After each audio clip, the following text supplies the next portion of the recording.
I was sitting in the front row of my daughter's wedding when I saw it glimmer beneath the church lights.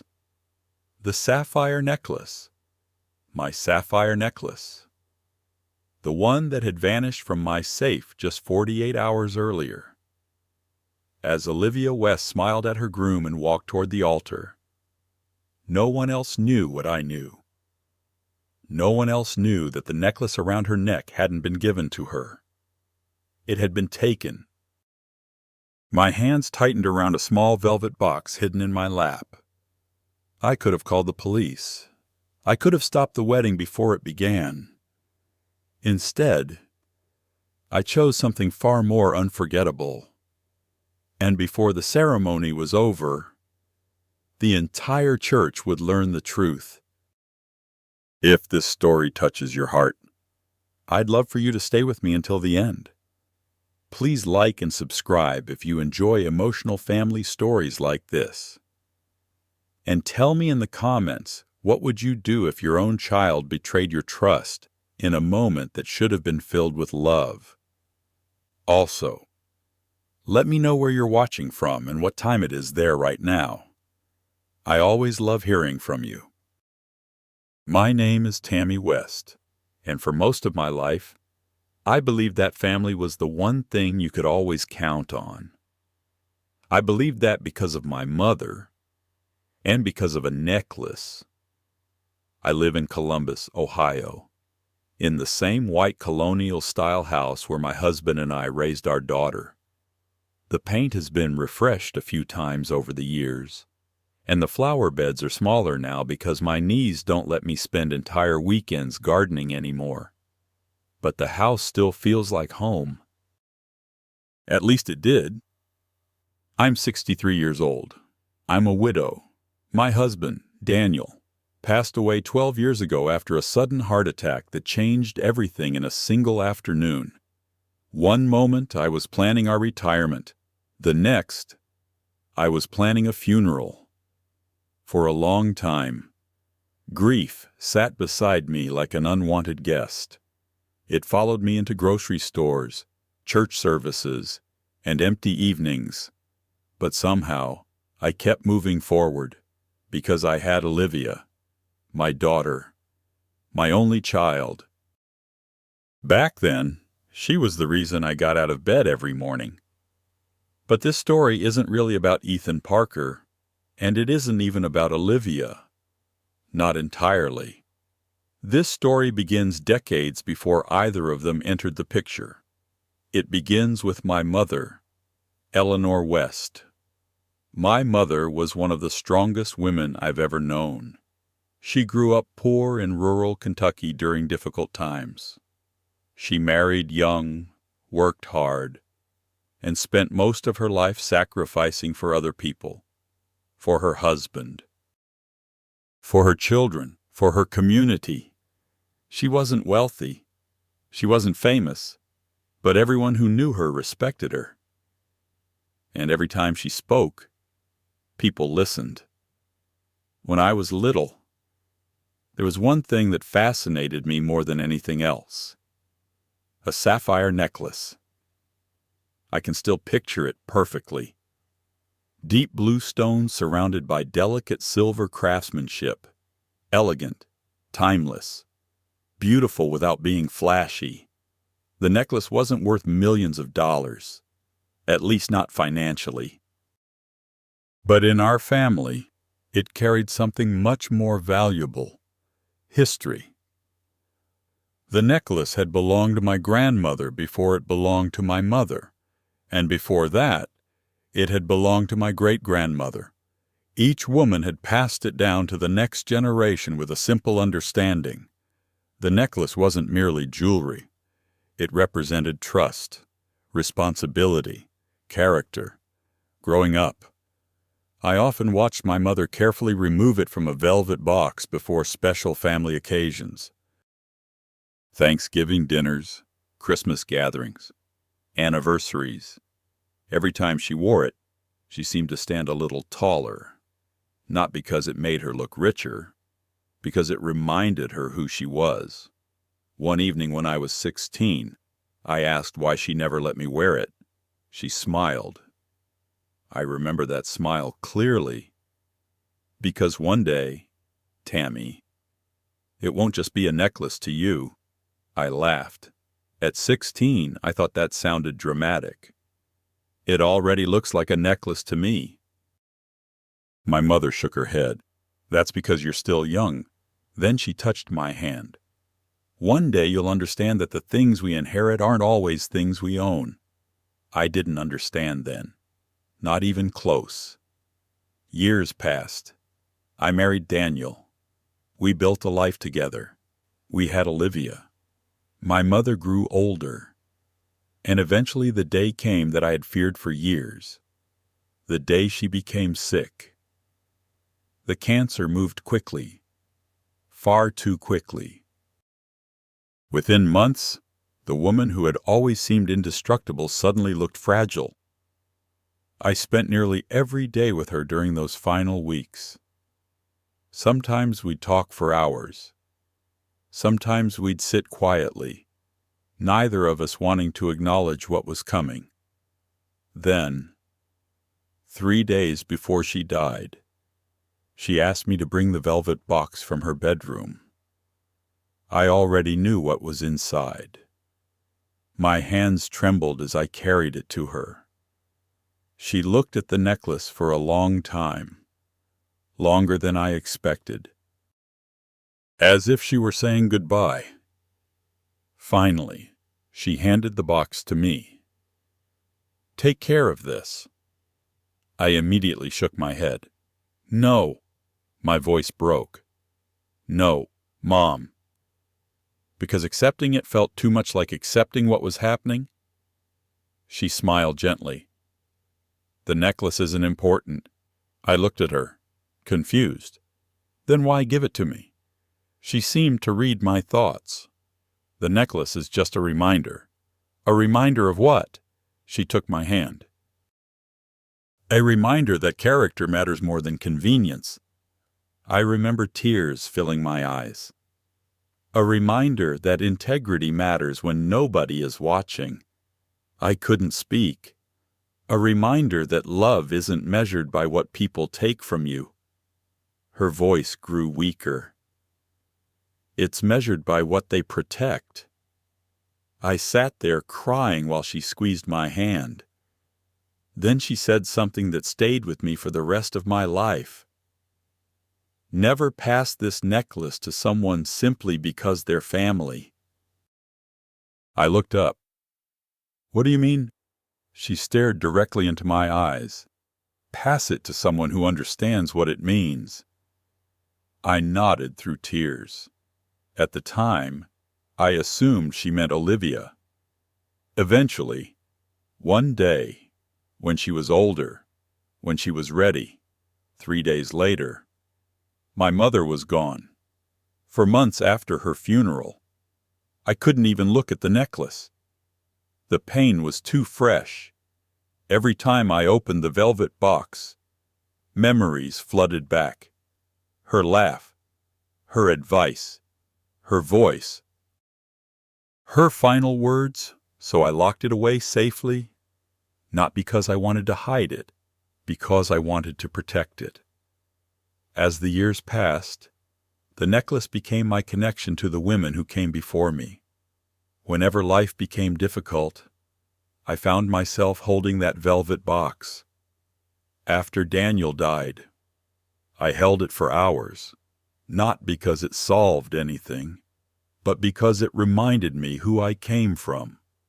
Strong women, honest women, women who survived heartbreak without allowing it to turn them bitter. Eventually, I started thinking about the future, about Olivia, about the day I would pass the necklace to her. I imagined it many times, maybe on her wedding day, maybe after she had children of her own, maybe during some quiet moment when I could see true maturity in her eyes. I wasn't waiting for a perfect daughter. Nobody gets that. I was waiting for the right moment. The moment when she would understand that the necklace represented something far bigger than inheritance. Something bigger than money. Something bigger than ownership. For years, I believed that moment would come. And for years, I protected the necklace until that day arrived. What I didn't know was that while I was waiting for the right moment, my daughter was beginning to become someone I barely recognized. And by the time I realized how much she had changed, it was already too late. If you had met Olivia West when she was 10 years old, you would never have believed the story could happen. Neither would I. Back then, she was the kind of child who left handwritten notes in my purse. Little pieces of paper covered in crooked handwriting. I love you, Mom. Thank you for making pancakes. You're the best mom ever. I still have some of those notes tucked away in a memory box. Sometimes I wish I hadn't kept them. Because now they feel like letters from someone who no longer exists. After Daniel died, Olivia and I became even closer. She was 22 at the time and had just graduated from college. Those first few years were difficult for both of us. We cried together, grieved together, leaned on each other. I truly believe the tragedy had made our bond stronger, and for a while, it had. But life has a way of changing people slowly enough that you don't notice until years have passed. The first changes were subtle, so subtle I ignored them. Olivia started caring more about appearances. There was nothing wrong with that. Most young women want to look nice. At first, it was designer handbags, then expensive vacations, then social media. Soon everything seemed to revolve around how things looked rather than how they felt. Family dinners became opportunities for photographs. Birthdays became opportunities for online posts. Even holidays seemed designed for public approval. I remember one Thanksgiving when she spent nearly an hour arranging dishes before anyone could eat. Not because she wanted the table to be beautiful, because she wanted the picture to be beautiful. I laughed about it at the time. Now I see it differently, because it wasn't really about photographs. It was about validation, about being seen, about being admired. The older Olivia became, the more she seemed to measure happiness through other people's eyes. Still, she was my daughter, and I loved her. So I made excuses. Everyone changes. Everyone grows. Everyone makes mistakes. Then Ethan Parker entered her life. The first time I met him was at a charity fundraiser in downtown Columbus. Olivia practically floated across the room when she introduced him. "Mom, this is Ethan." He was handsome, well-dressed, confident. The kind of man who always seemed to know exactly what to say. He had recently become an associate attorney at a respected law firm. He shook my hand firmly, smiled warmly, called me Mrs. West, and within 5 minutes, he had charmed nearly everyone in the room. Everyone except me.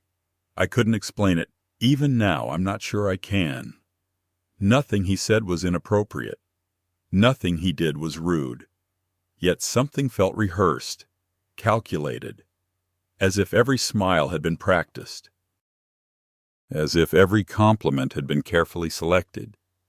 I remember driving home that night feeling guilty for my reaction. Maybe I was being overprotective. Maybe I was one of those mothers who refused to believe anyone was good enough for her daughter. So I pushed the feeling aside. Months passed, then a year, then 2. Their relationship became serious. And during that time, I started noticing something unsettling. Olivia wasn't simply dating Ethan. She was becoming Ethan. Her opinions changed. Her priorities changed. Even the way she spoke changed. Conversations that once centered around family suddenly revolved around status, networking, investments, prestige. One afternoon we were having lunch together when she casually mentioned replacing her perfectly functional car. I asked why. It doesn't really fit my image anymore. I nearly laughed. Your image, she shrugged. You know what I mean. No. Actually, I didn't. Because I had never raised her to think that way. As time passed, our relationship slowly shifted. Not dramatically, not all at once, just enough to hurt. She called less often, visited less frequently. When she did reach out, there usually seemed to be a reason. A favor, advice, financial help, a recommendation, something. I started feeling less like her mother and more like a resource. The realization broke my heart, but I never said anything. I kept hoping the old Olivia would return, the one who laughed freely, the one who cared about people more than appearances, the one who used to sit beside me on the porch for hours talking about life. Then came the engagement. When Ethan proposed, Olivia called me screaming with excitement. For a moment, I heard my little girl again, and it made me cry. I genuinely wanted her happiness. Despite my concerns about Ethan, I wanted the marriage to succeed. I wanted her future to be bright, so I threw myself into helping with the wedding. I accompanied her to venues, helped compare caterers, reviewed invitations, attended planning meetings, spent countless hours listening to discussions about flowers, linens, seating charts, and guest lists. And while I was happy to help, something began bothering me. The wedding seemed less focused on marriage and more focused on spectacle. Everything had to be bigger, more expensive, more impressive. Every decision became a competition against weddings Olivia had seen online. One afternoon, while discussing centerpieces, I gently suggested a simpler option. Olivia immediately rejected the idea. They'll look cheap. I blinked. They're flowers, sweetheart. They send a message I didn't understand. Perhaps I never would. Then one evening, I overheard something that stayed with me. Olivia and Ethan were talking in the kitchen while they thought I was outside. I wasn't intentionally listening. I was returning from the backyard when I heard Ethan speaking. The Parker family is expecting something impressive, Olivia sighed. I know. You only get one chance to make a statement. Then Ethan laughed. Besides, your mother can afford it. I froze. The words weren't cruel, but they weren't kind either. What bothered me most was Olivia's response. She didn't defend me. She didn't correct him. She simply agreed. At that moment, a small crack appeared inside my heart. Not because of the money, because of the entitlement, the assumption, the expectation. I had spent years helping Olivia whenever she needed me. College tuition, emergency expenses, car repairs, medical bills. I never regretted any of it. Not once. But hearing myself discussed as a financial resource rather than a person hurt more than I expected. Still, I stayed silent, because that's what mothers often do. We absorb pain. We make excuses. We tell ourselves things will improve. Then, about 3 months before the wedding, I noticed something else. Something far more concerning. Olivia had become unusually interested in family history. At first, I was delighted.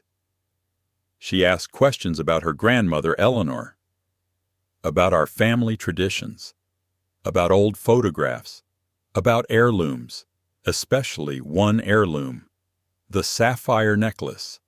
She asked about it repeatedly, where it came from, how much it was worth, whether it was insured, where I kept it. The questions felt innocent enough, at least initially, but eventually they became so specific that I started feeling uncomfortable. One evening she even joked, "Well, technically it'll be mine someday anyway." I laughed awkwardly, but something about the comment lingered. For the first time in years, I found myself remembering my mother's final words. Never pass this necklace to someone simply because they're family. Pass it to someone who understands what it means. At the time, I pushed the thought away. I didn't want to compare my daughter to some impossible standard. I didn't want to doubt her. I certainly didn't want to imagine that the necklace would become the center of a family crisis. But looking back now, I can see the warning signs were already there. I just wasn't ready to see them. And soon, Olivia would ask me for something that would change everything between us.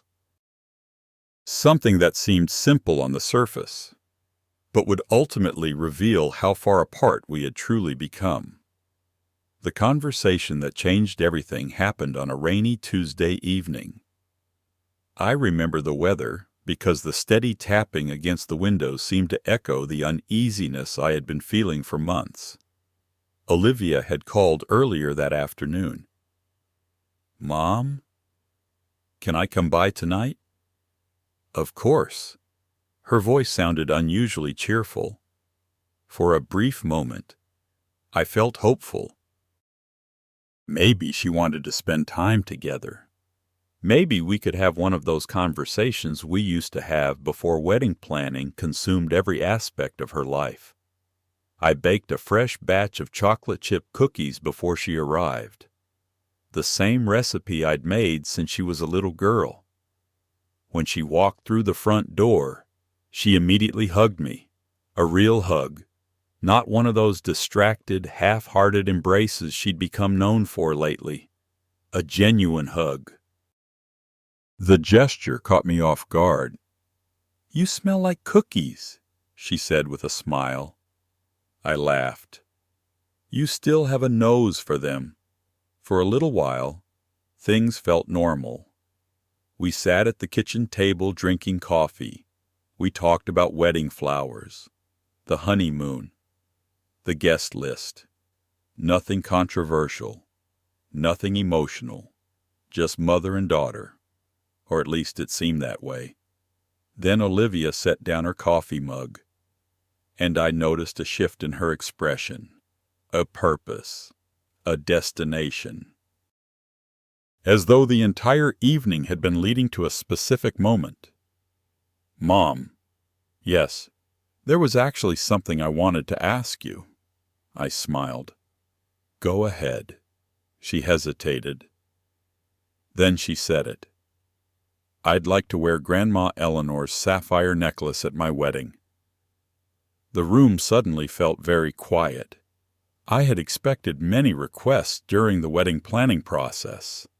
Money, advice, help with arrangements. But not this, not the necklace. For a few seconds, I simply stared at her.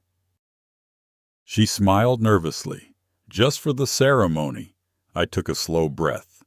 The request itself wasn't outrageous. In fact, years earlier, I had imagined something similar. The problem wasn't the request. The problem was the feeling in my chest. The same feeling I'd been ignoring for months, maybe years. A feeling that something wasn't right. I folded my hands together. "Olivia, I don't think that's a good idea." The smile immediately disappeared. "What?" "I don't think the time is right." Confusion crossed her face. "What does that mean?" I searched for the right words. "The necklace is more than jewelry. I know that." "I'm not sure you do." The moment those words left my mouth, I regretted them. not because they weren't true, because I knew they would hurt her. And they did. Her eyes narrowed instantly. What exactly is that supposed to mean? I remained calm. It means your grandmother viewed the necklace as a symbol. A symbol of what? Integrity, responsibility, family values. She stared at me, then laughed. Actually laughed, as though I had said something ridiculous. Mom, it's a necklace. The words hit me harder than she realized, because years earlier, I had spoken those exact same words to Eleanor. But unlike me, Olivia wasn't 16 years old. She was 34. I looked down at my coffee, then back at her. To Grandma Eleanor, it wasn't just a necklace. Grandma's gone. The sentence landed like a slap. I felt my stomach tighten. Olivia immediately seemed to realize how harsh it sounded. But she didn't take it back. Instead, she leaned forward. I'm her granddaughter. I know. So why are you acting like I don't deserve it? I hadn't used that word. Deserve. But apparently she had. I didn't say that. You didn't have to. The tension in the room rose instantly. I could almost feel it. I tried again. Olivia, one day that necklace may absolutely become yours. One day, she shook her head. Mom, I'm getting married. I know.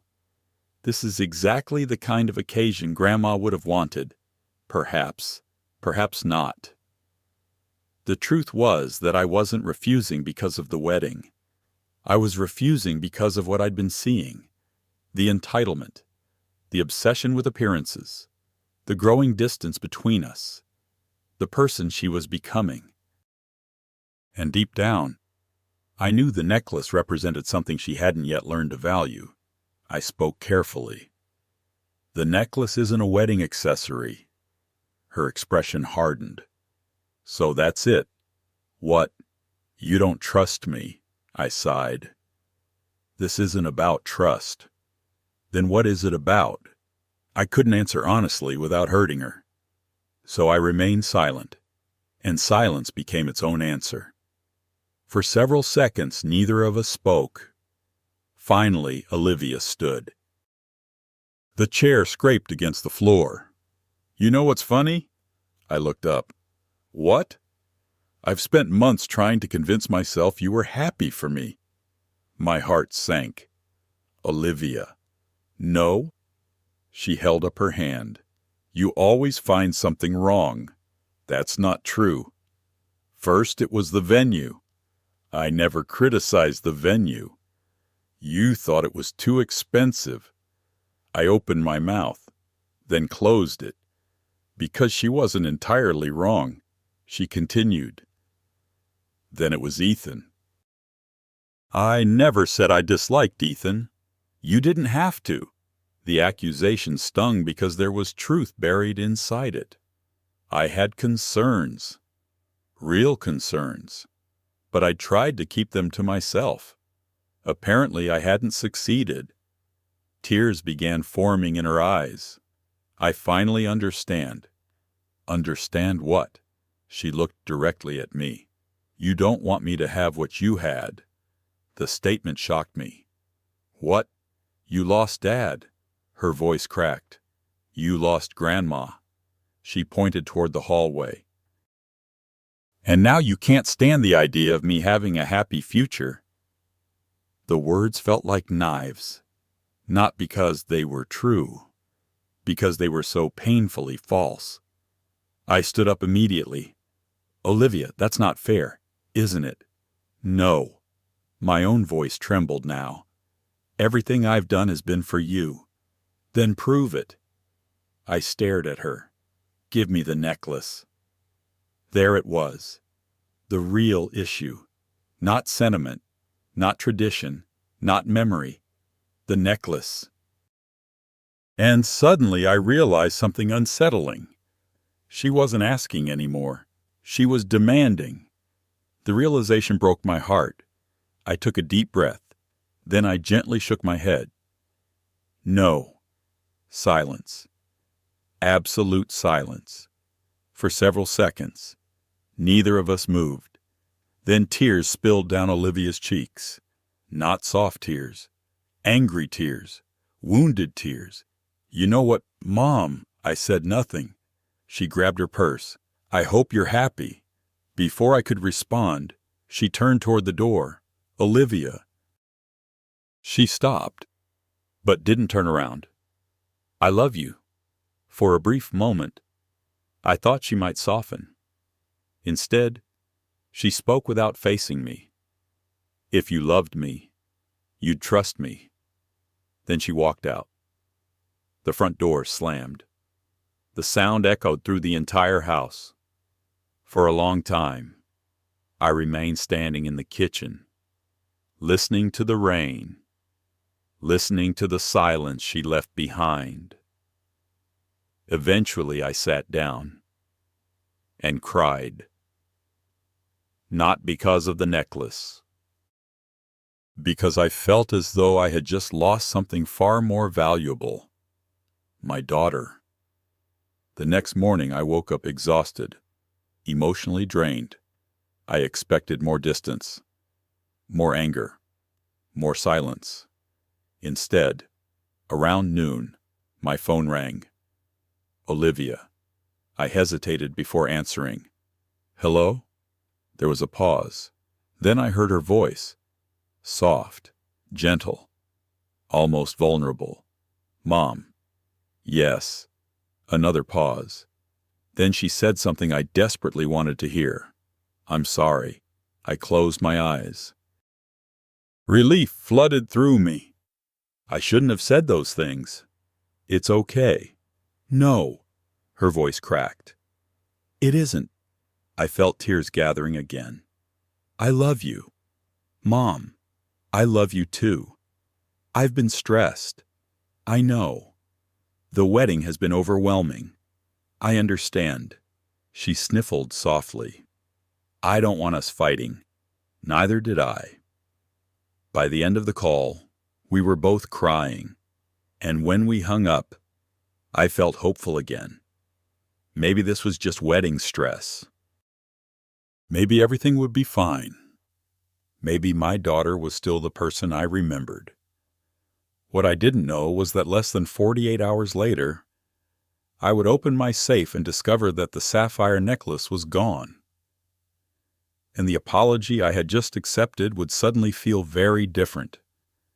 For most of my life, I believed betrayal would feel explosive, like shouting, like anger, like a door slamming.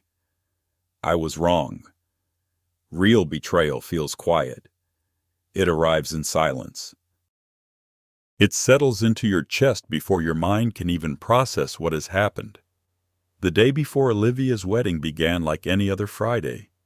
I woke up around 6:30, made coffee, watered the flowers on my front porch, answered a few text messages from relatives arriving for the wedding weekend. Nothing unusual. Nothing that hinted my world was about to shift. By noon, I was finalizing a few details for the rehearsal dinner. Around 2 o'clock, I remembered something. The sapphire necklace. For some reason, I felt compelled to check on it. Perhaps it was because Olivia and I had argued about it only days earlier. Perhaps it was simple anxiety. Or perhaps some part of me already sensed something was wrong. I still don't know. What I do know is that I walked upstairs to my bedroom, opened the closet, moved aside several boxes, and reached for the small safe hidden behind them. The safe wasn't sophisticated. Just a sturdy fireproof model secured to the wall. Only a handful of people even knew it existed. I entered the code. The door clicked open, and at first everything appeared normal. Important documents, insurance paperwork, a few pieces of jewelry, family photographs, the velvet box. I immediately relaxed. See, nothing was wrong. I smiled at myself for being paranoid. Then I picked up the box. Something felt strange. It was lighter than usual. My stomach tightened instantly. Slowly, I opened the lid. The box was empty. For a few seconds, my brain refused to understand what my eyes were seeing. I simply stared. Empty. The necklace was gone. I blinked several times, then checked again. Still empty. My pulse quickened. No. The word escaped before I realized I had spoken aloud. I turned the box upside down. Nothing. I looked inside the safe. Nothing. I checked every shelf, every compartment, every folder. Nothing. The necklace had disappeared. My hand started trembling. I sat down heavily on the edge of the bed. Maybe I moved it. Maybe I stored it somewhere else. Maybe I was forgetting. At 63, that explanation seemed far more comforting than the alternative. I immediately began searching. The bedroom, the closet, the dresser, the nightstands, storage bins, drawers, everywhere, for nearly 2 hours. I tore through my own house. Nothing. The necklace was gone. And deep down, I already knew this wasn't an accident, because nothing else was missing. Not the other jewelry, not the cash, not the documents, only the sapphire necklace. The realization made my blood run cold. Someone hadn't stolen valuables. Someone had specifically taken that necklace. I sat at my kitchen table staring into space, trying to think, trying not to think. Eventually, I forced myself to look at the situation logically. Had there been a break-in? No. The alarm system hadn't been triggered. No doors damaged. No windows broken. No signs of forced entry. Had I shown the necklace to anyone recently? Very few people. Almost nobody. Then another thought appeared. One I desperately wanted to reject. Olivia. Immediately I shook my head. No. Absolutely not. She was my daughter. We had argued. Yes, but she wouldn't do that. Would she? The question lingered. Unwelcome. Painful. Impossible to ignore. I grabbed my phone. For several minutes, I simply stared at her name in my contacts. Call her. Ask directly. Get an answer. But something stopped me. Maybe fear. Maybe instinct. Maybe the knowledge that once certain accusations are spoken aloud, relationships never fully recover. So I didn't call. Instead, I continued thinking. Who knew where the safe was? The list was incredibly short. Me, Daniel, before he died, and Olivia. Nobody else. I suddenly remembered something. A detail so small I hadn't paid attention to it before. The silk scarf. A few days earlier, after our argument, I had found one of Olivia's scarves hanging on the back of a guest room chair. At the time, I assumed she'd forgotten it during a visit. Now I wasn't so sure. My stomach sank. I stood up and walked toward the guest room. The scarf was still there. Light blue. Designer label. Definitely Olivia's. I picked it up. Suddenly the room felt different. Every object seemed suspicious. Every memory seemed questionable. I sat down on the bed holding the scarf, trying to stay rational, trying not to jump to conclusions. Yet questions kept multiplying. Why had she called to apologize so quickly? Why had she suddenly become so emotional? Why had she been asking about the necklace for months? Why had she wanted it so badly? I hated where my thoughts were leading. Absolutely hated it. Because every answer pointed toward the same possibility, and that possibility shattered my heart. Around 4 o'clock, my phone rang. Olivia. My pulse immediately accelerated. For a moment I considered ignoring it. Instead, I answered. "Hi, sweetheart." Her voice sounded cheerful, excited, wedding excitement, normal excitement, nothing suspicious. "Hi, Mom." We talked for several minutes about guest arrivals, flowers, weather forecasts, rehearsal plans. I listened carefully, searching for something, anything. A sign of guilt, a crack in her voice, a hesitation. Nothing. She sounded completely normal. Then she said something strange. "Are you excited for tomorrow?" I swallowed. Of course. I can't wait. Neither could I, but for very different reasons. Mom. Yes. I'm glad we made up. The words hit me hard. I'm glad too. There was a brief pause. Then she said softly, "I love you." I closed my eyes. Pain shot through my chest. Because in that moment I desperately wanted to believe her. I love you too. After we hung up, I sat motionless. The house felt eerily quiet, almost haunted. Eventually I looked down at the scarf in my lap, then toward the staircase, then toward the closet where the empty velvet box still sat. And for the first time, a terrifying possibility entered my mind. What if Olivia wasn't acting alone? The thought came from nowhere, yet somehow it made sense. Because the situation didn't feel emotional anymore. It felt calculated. The necklace, the questions, the timing, the apology. Something about it all felt planned. And then another memory surfaced. A conversation months earlier. Ethan asking surprisingly detailed questions about family heirlooms. At the time, I thought nothing of it.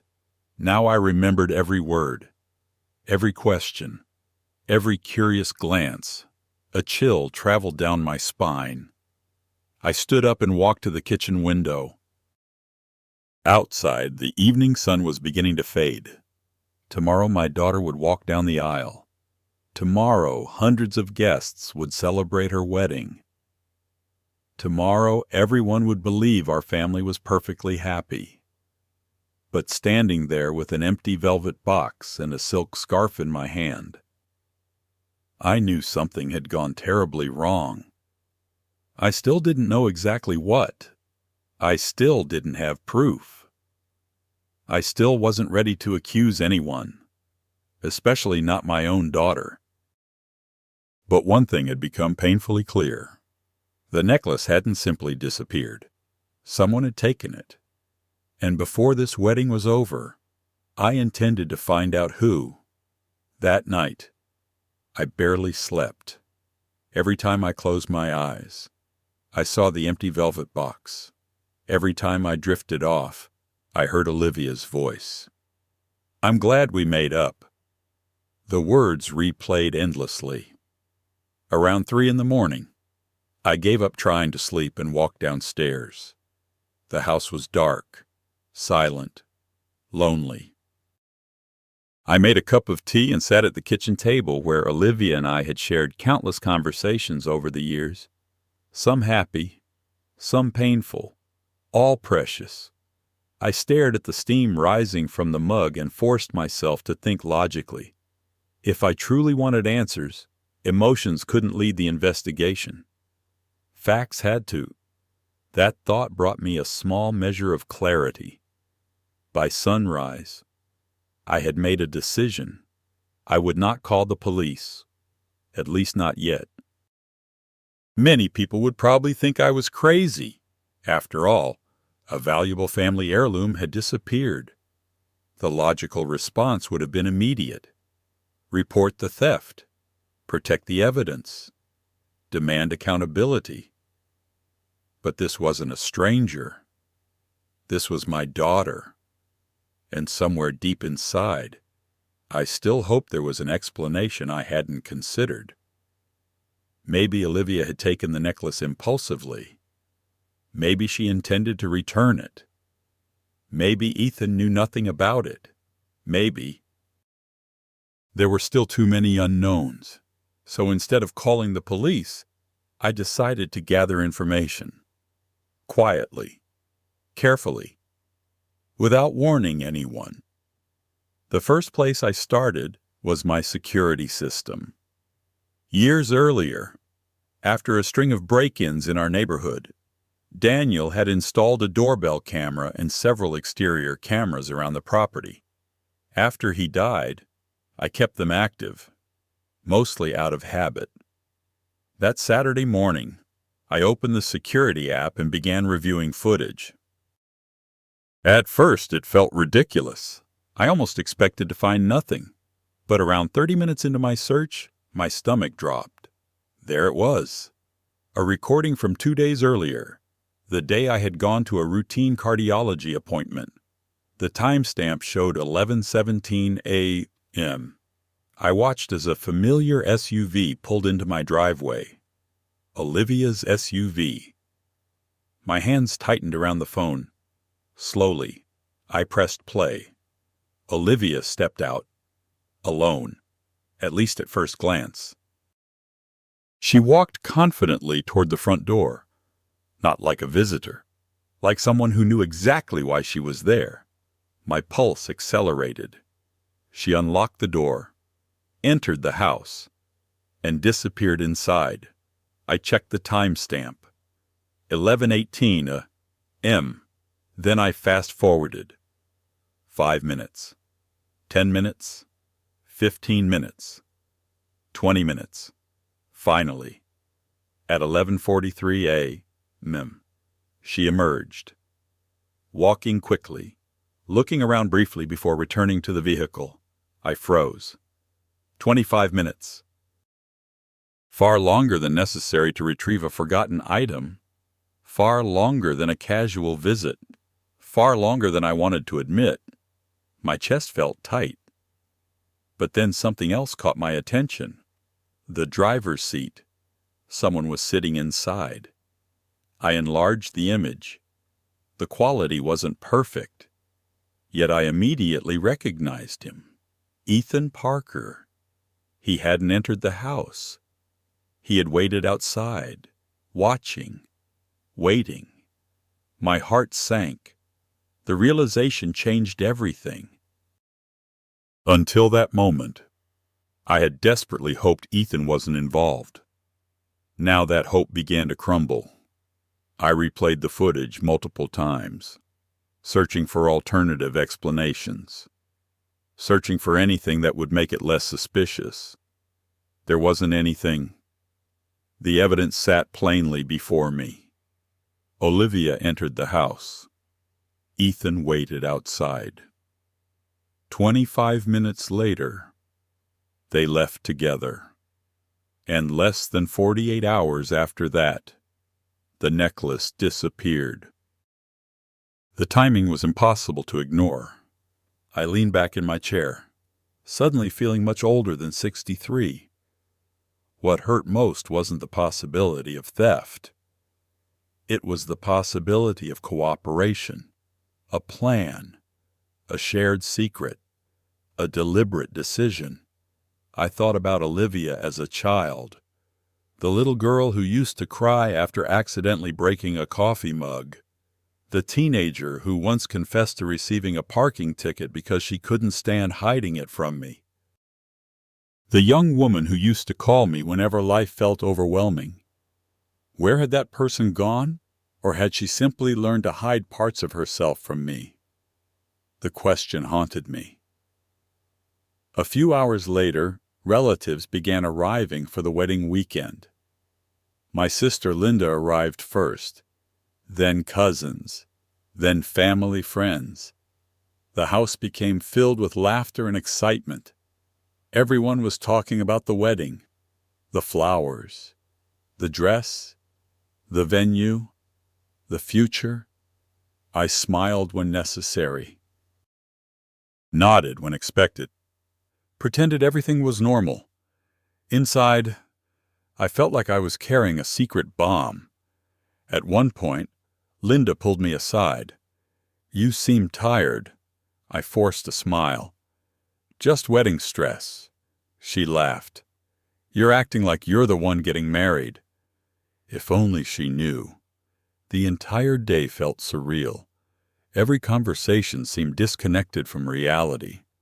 People were celebrating a wedding. Meanwhile, I was quietly wondering whether the bride had stolen from her own mother. By evening, I needed answers.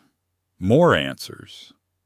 So after everyone left for rehearsal activities, I returned to the security footage. This time I focused on smaller details. Arrival times, vehicle movements, body language, anything useful. That's when I noticed something strange. Ethan appeared unusually calm. He wasn't checking his phone, wasn't distracted, wasn't impatient. He looked like someone waiting for a planned outcome. The observation made my stomach churn. Then another memory surfaced. Months earlier, Ethan had asked surprisingly specific questions about family valuables. At the time, I thought he was simply making conversation. Now I wasn't so sure. The more I thought about it, the more uncomfortable I became. Especially because Ethan wasn't stupid. He was an attorney, a careful thinker, a planner, the kind of person who understood consequences, which raised an even more disturbing possibility. If he was involved, there might be a larger reason behind all this. Not sentiment, not wedding emotions. Something else. Something calculated. Something intentional. That possibility stayed with me throughout the rehearsal dinner. I sat across from Olivia and Ethan for nearly 2 hours, watching them, listening, observing. Olivia seemed happy, radiant, excited. If she felt guilty, she hid it remarkably well. Ethan was equally composed, confident, polished, charming. Everyone loved him. My relatives adored him. Friends praised him. The future in-laws couldn't stop complimenting him. Meanwhile, I found myself studying every smile, every glance, every word, looking for cracks, looking for truth. Then something happened that caught my attention. A guest complimented Olivia's jewelry, specifically her necklace collection. The comment was innocent, completely harmless, yet I noticed Ethan's eyes immediately shift toward Olivia, just for a second. A brief glance, but it felt significant, like a shared secret passing silently between them. The moment lasted less than 2 seconds. Still, I noticed it. And once I noticed it, I couldn't stop thinking about it. That night, after returning home, I sat alone in my living room. The wedding was less than 24 hours away. The necklace was still missing. The evidence against Olivia continued growing, and now Ethan seemed increasingly suspicious. Yet I still lacked one thing. Proof, real proof, the kind that couldn't be dismissed, the kind that would reveal not only what happened, but why. As I sat there in the darkness, staring at the empty velvet box resting on my coffee table, a painful realization settled over me. I was no longer investigating whether Olivia had taken the necklace. Deep down, I already knew she had. The real question now was far more frightening. What exactly had Ethan Parker convinced my daughter to do? The wedding day began in less than 12 hours. Yet instead of thinking about flowers, vows, or celebration, I spent that night chasing answers. I sat in my living room with the lights off, replaying everything I knew. Olivia had entered my house. The necklace had disappeared. Ethan had waited outside. The timing wasn't a coincidence, but there was still a missing piece. A motive. Something stronger than simple greed. Something that explained why my daughter would risk destroying our relationship over a family heirloom. Around 10 that evening, I finally decided to stop guessing. I picked up my coat and drove. Not to Olivia's apartment, not to Ethan's townhouse. Just close enough. Close enough to think. Close enough to observe. The city was quiet for a Friday night. Most people were preparing for the weekend. I parked across the street from the apartment building where Olivia lived and sat inside my car. I wasn't proud of it, but I was desperate. After about 20 minutes, I saw Ethan's vehicle pull into the parking lot. A few moments later, he disappeared inside. I should have gone home. Instead, I stayed. An hour passed, then another. The rational part of me kept insisting this was ridiculous. The emotional part refused to leave. Finally, shortly after midnight, I stepped out of my vehicle. Not because I intended to confront anyone. I simply needed fresh air. The apartment complex was quiet. Most windows were dark. As I walked near the side of the building, I heard voices. Familiar voices. Olivia and Ethan. Their apartment window was slightly open. I froze. The conversation wasn't loud, but in the stillness of the night, I could hear enough. Enough to change everything. At first, I only caught fragments. After tomorrow. Oh. She'll get over it.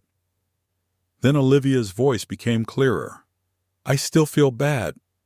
My heart jumped. For a brief moment, hope returned. Maybe she regretted it. Maybe there was still a conscience fighting inside her. Then Ethan responded. You're feeling guilty over a necklace. A necklace. Not stealing. Not betrayal. A necklace. The casualness in his voice chilled me. Olivia sighed. It's not just a necklace. No. It's family drama. His tone carried annoyance, not empathy, not concern, annoyance. Then came the sentence that made my stomach turn. It was going to be yours eventually anyway. Silence. A few seconds passed. Then Olivia quietly answered. I know. I closed my eyes. Pain spread through my chest. Not because she had stolen it. I already suspected that. Because she was justifying it, accepting it, convincing herself it wasn't wrong. The conversation continued. Ethan lowered his voice. I moved slightly closer, not enough to be seen, just enough to hear. We're too close to back out now. Back out. My pulse quickened. Back out of what? Then Olivia said something that made my blood run cold. What if she finds out? For several seconds, neither of them spoke. Finally, Ethan laughed. Actually laughed. Finds out what? The necklace. She already knows it's missing. Olivia sounded nervous. What if she figures out it was me? Ethan's response came immediately. Then deny it. I felt my legs weaken. The calmness, the confidence, the complete absence of remorse. It was horrifying. Olivia remained quiet. Then she spoke again. What if she calls the police? She won't? The certainty in his voice shocked me. How do you know? Because she's your mother. Another pause. Then he added, people like Tammy always choose family. People like Tammy. Not Mom. Not your mother. Tammy. The disrespect hit me almost as hard as the betrayal. Then the conversation shifted. And suddenly it became much worse. Ethan lowered his voice further. I had to strain to hear. What matters is getting through tomorrow. My heartbeat accelerated. Once we're married, things become simpler. What do you mean? Olivia sounded confused. Then Ethan said something that would stay with me forever. The necklace is only part of it. I froze. Part of it, part of what? For a moment, neither spoke. Then Olivia asked the question I desperately needed answered. You really think the trust is connected? Trust? My heart nearly stopped. Trust what trust? I leaned closer. Every nerve in my body focused on the next words.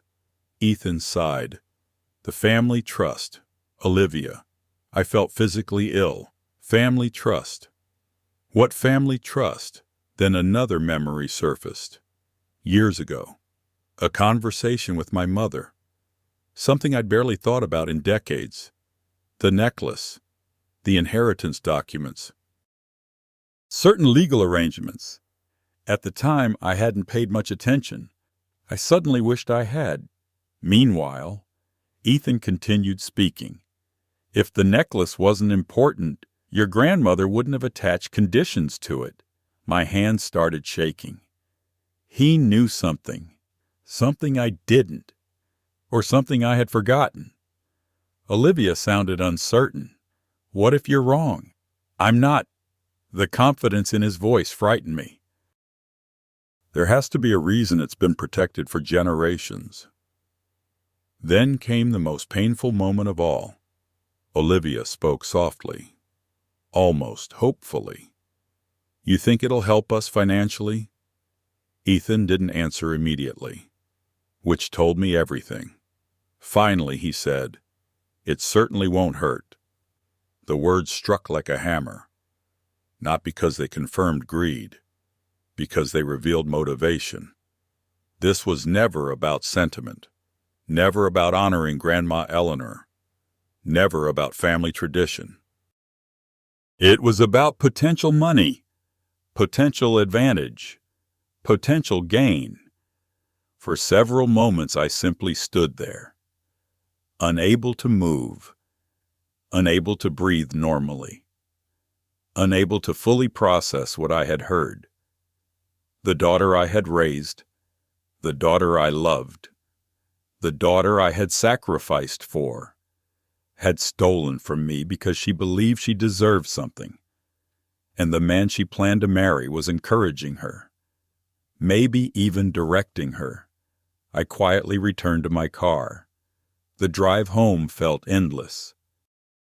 When I finally walked through my front door, I immediately went upstairs, straight to the closet, straight to the safe, straight to the empty velvet box. I stared at it for a long time. Then I began searching through old files, family documents, letters, estate papers, anything connected to my mother. Hours passed. Boxes accumulated around me. Dust covered my hands. And then, just before dawn, I found something. A thick envelope, yellowed with age. Marked in Eleanor West's handwriting. The sight alone made my heart race, because for the first time, I began to suspect my mother had left behind secrets I had never fully understood. Secrets Ethan somehow knew about. Secrets connected to the necklace. Secrets that might explain everything. As the first rays of sunlight entered my bedroom window, I carefully opened the envelope. And what I discovered inside would completely change my understanding of why the necklace had been taken. The envelope had been sitting in my closet for years, maybe decades, hidden among old tax records, insurance documents, and family papers I rarely touched. If Ethan hadn't mentioned the trust, I probably would have gone another 10 years without opening it. Yet there I was, sitting on my bedroom floor at dawn, staring at my mother's handwriting. Eleanor West, even after all these years, Seeing her name still stirred something deep inside me. My fingers trembled as I carefully unfolded the first document. At first, nothing seemed unusual.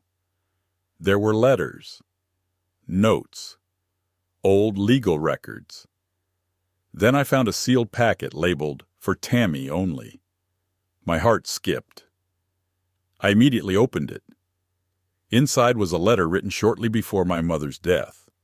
I recognized the handwriting instantly. The elegant script, the careful wording, the personality hidden between every line. I began reading. My dearest Tammy, if you are reading this, it means I am no longer here to explain these things myself. There are matters concerning our family that I intentionally kept private because I wanted future generations to value character before inheritance. My breathing slowed. I kept reading. The sapphire necklace is not merely a family heirloom. It serves as a symbol connected to the West family trust established by your grandfather. I blinked, then read the sentence again. West family trust. The same phrase Ethan had used. Suddenly everything felt very real. I continued. The trust itself is modest compared to great fortunes. However, it was never intended to create wealth. It was intended to preserve family stability, educational opportunities, and emergency support for future generations. I quickly reached for the accompanying documents. Sure enough, attached to the letter were legal papers, official records, trust agreements, amendments, financial summaries. Nothing enormous, certainly not enough money to make anyone rich overnight, but substantial enough to matter. Over the decades, careful investments had grown the trust to just over $850,000. I sat completely still, not because of the amount, because I had forgotten it existed. Years earlier, when my father died, attorneys handled countless estate matters. My mother simplified most arrangements afterward. Over time, life became busy. Then grief arrived. Then Daniel died. And somehow the trust faded into the background of my memory. Yet Ethan apparently knew about it. The realization unsettled me deeply. I returned to the letter. The trust shall remain under the supervision of the current family steward. The sapphire necklace serves as a ceremonial symbol of that stewardship. Possession alone does not transfer authority. The authority must be willingly granted by the current steward. I exhaled slowly. That sentence changed everything. Possession alone does not transfer authority. In other words, stealing the necklace accomplished nothing, at least legally. I kept reading. Should any individual attempt to obtain stewardship through deception, coercion, theft, or misrepresentation, they shall be considered ineligible for appointment under the trust's ethical provisions. My heart pounded. The ethical provisions. I searched through the attached documents. There it was, a clause, written decades ago. Verified by attorneys. Updated several times over the years, the wording was remarkably clear. Any beneficiary found to have deliberately acquired family assets through fraudulent means could be disqualified from future stewardship decisions. I leaned back against the wall. For several moments, I simply stared at the ceiling. A strange mixture of emotions washed over me. Relief, shock, anger, sadness. Relief because Ethan's plan couldn't succeed.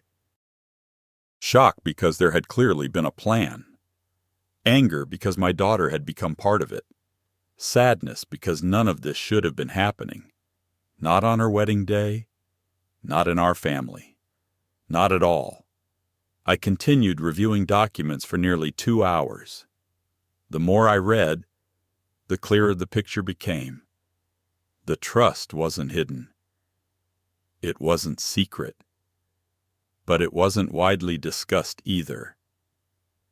Anyone with access to certain family records could eventually discover it. Especially an attorney. Especially a curious attorney preparing to marry into the family. The thought made me sick.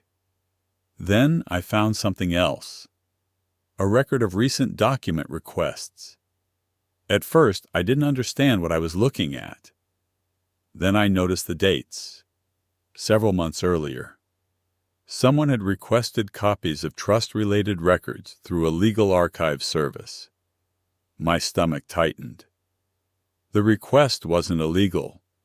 Certain portions were publicly accessible. But the timing was impossible to ignore. Someone had gone looking. Someone had been researching. And that research had happened shortly after Olivia became engaged. I suddenly remembered dozens of conversations differently. Questions that once seemed innocent. Comments that once seemed harmless.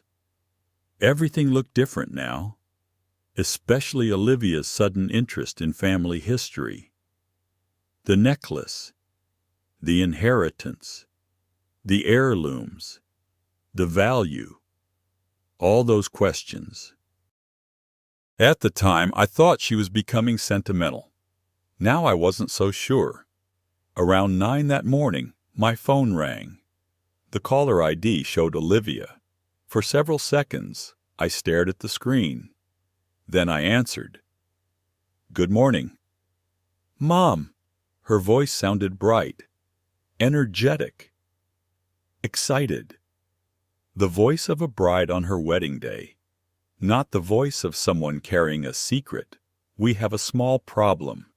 My heart immediately tightened. What happened? "The florist mixed up some arrangements." I almost laughed. The contrast felt surreal. I was uncovering evidence of betrayal. She was worried about flowers. For 15 minutes she talked about wedding details, centerpieces, photos, guests, schedules. I responded politely, calmly, normally, inside. I felt like a completely different person.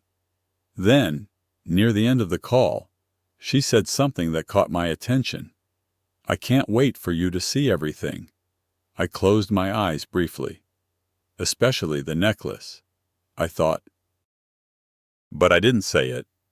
Instead, I replied, "I'm sure it'll be beautiful." When we hung up, I sat silently for a long time. The distance between us had never felt greater. Not because she had lied. Because she seemed capable of pretending nothing was wrong. That realization frightened me more than anything.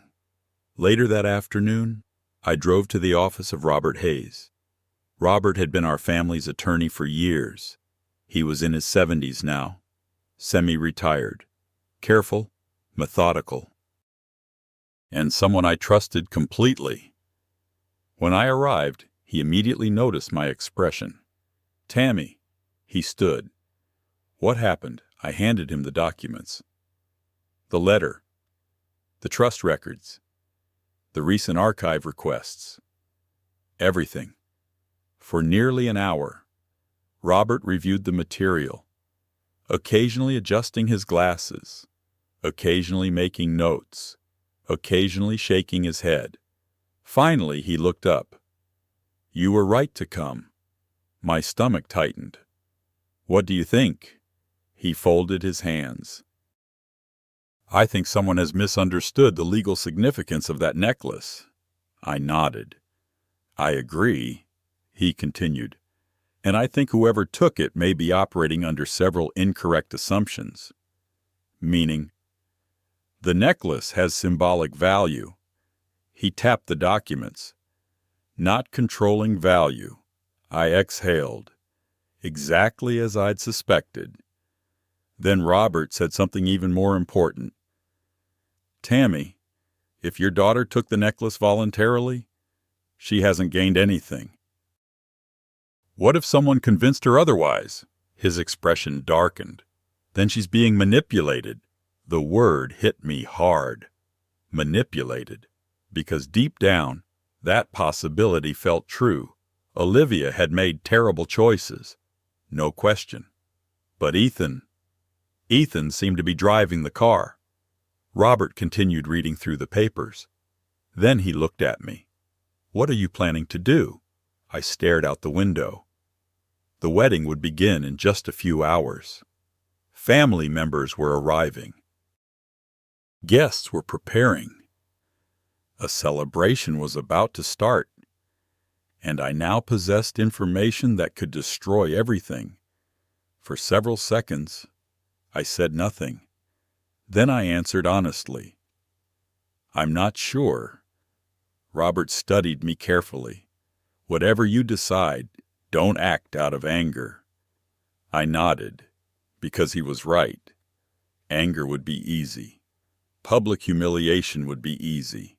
Revenge would be easy. But none of those things would save my daughter. And despite everything that had happened, that was still what mattered most. Yet as I gathered the documents and prepared to leave, one thought continued echoing through my mind. Someone had convinced Olivia that stealing the necklace would secure her future. Someone had filled her head with lies. And before this wedding was over, I intended to expose exactly who that person was. After leaving Robert Hayes's office, I sat in my car for nearly 20 minutes without starting the engine. The afternoon sun was shining. People were walking down the sidewalks. Traffic moved normally through downtown Columbus. The world continued exactly as it always had. Yet my life felt suspended between two realities. In one reality, I was the mother of a bride on her wedding day. In the other, I was gathering evidence against the man my daughter was about to marry. Neither reality felt real anymore. I looked at the clock. The wedding ceremony would begin in just a few hours. I still hadn't decided exactly what I was going to do, but I knew one thing. I needed to speak to Ethan. Alone. Not as a future mother-in-law, not as a wedding guest, as someone searching for the truth. I picked up my phone and called him. To my surprise, he answered immediately. "Tammy." His voice sounded cheerful, respectful, the perfect future son-in-law. "Hi, Ethan. Everything okay? Actually, I was wondering if you had a few minutes." There was a brief pause. "Of course. I'm near downtown. Maybe we could grab a quick coffee before the ceremony." Another pause. Then, "Sure." 20 minutes later, we were sitting across from each other in a quiet coffee shop. The place wasn't crowded.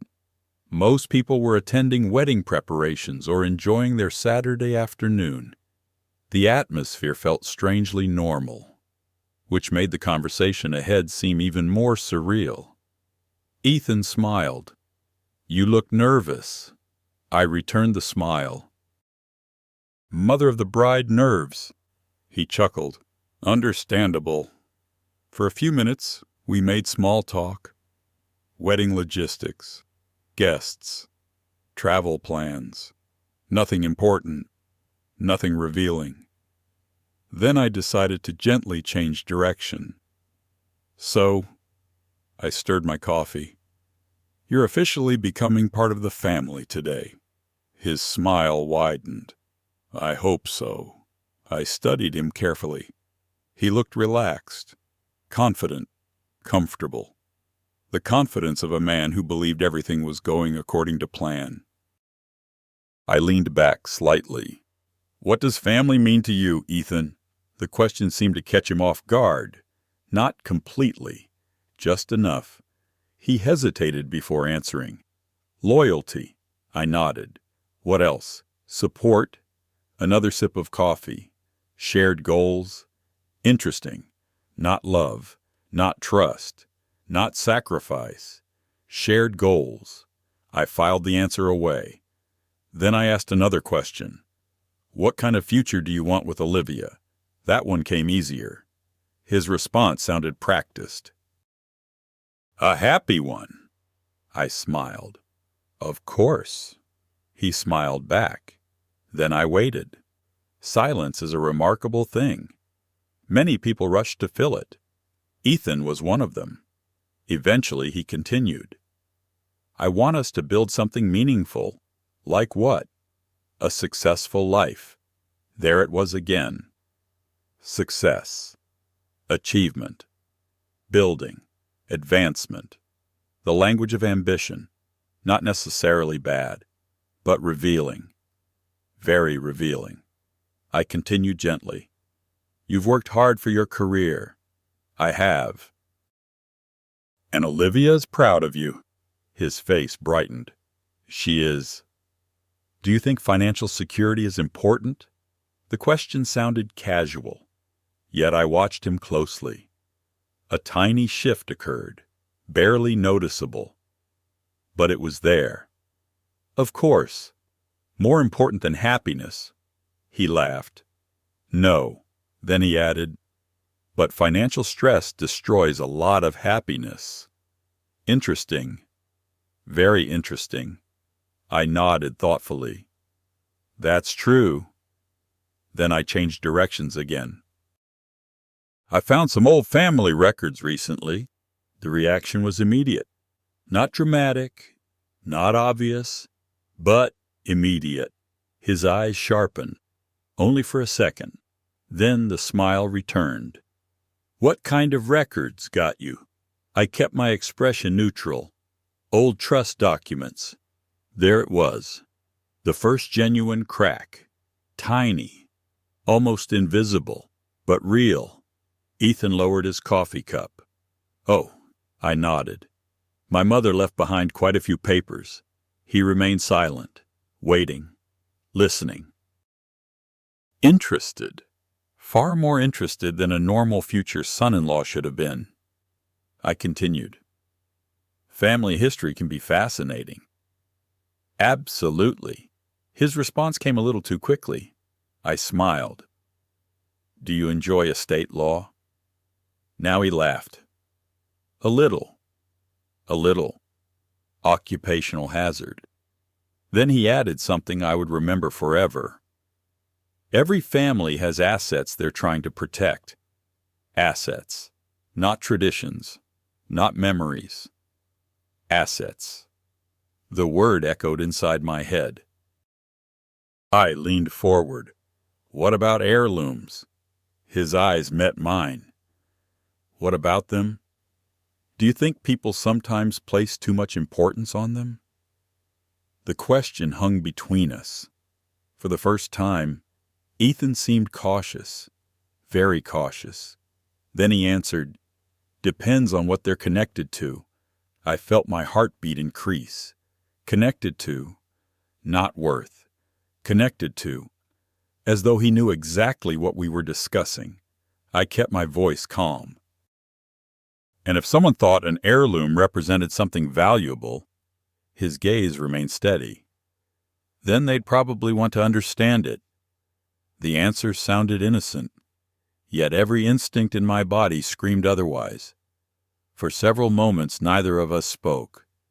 Then Ethan smiled again. The polished smile, the lawyer's smile, the smile that revealed nothing. Why all the questions, Tammy? I smiled back, because now it was my turn. No reason. The lie hung comfortably between us. Both of us knew it was a lie. Neither acknowledged it. Eventually, the conversation shifted back toward the wedding. But the dynamic had changed. We were no longer talking. We were probing, testing, measuring, trying to determine how much the other person knew. At one point, Ethan casually mentioned future investments, future opportunities, long-term financial planning. The subject seemed harmless, yet a pattern had become impossible to ignore. Money appeared in almost every important conversation. Success, advancement, assets, security, investment. The language never changed. By the time we finished our coffee, I knew something with absolute certainty. Ethan Parker was not marrying Olivia for her family's money. The trust wasn't large enough for that. But he absolutely saw financial opportunity wherever it existed. And worse, he believed he was smarter than everyone around him, including me. As we stood to leave, he shook my hand. "I'm glad we talked." I looked directly into his eyes. "So am I." For a brief second, something flickered behind his smile. Not fear, not guilt, confidence, dangerous confidence. The confidence of someone who believes they've already won. We walked toward the parking lot together. Then Ethan paused. "Olivia really loves you, you know."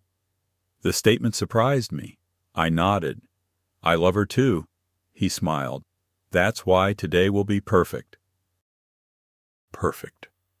The word lingered in the air. I watched him walk away, and for the first time since this nightmare began, I felt completely calm. Not because things were improving, because everything had become clear. The necklace, the trust, the manipulation, the lies, the arrogance. The pieces finally fit together. Ethan believed the wedding marked the end of the story.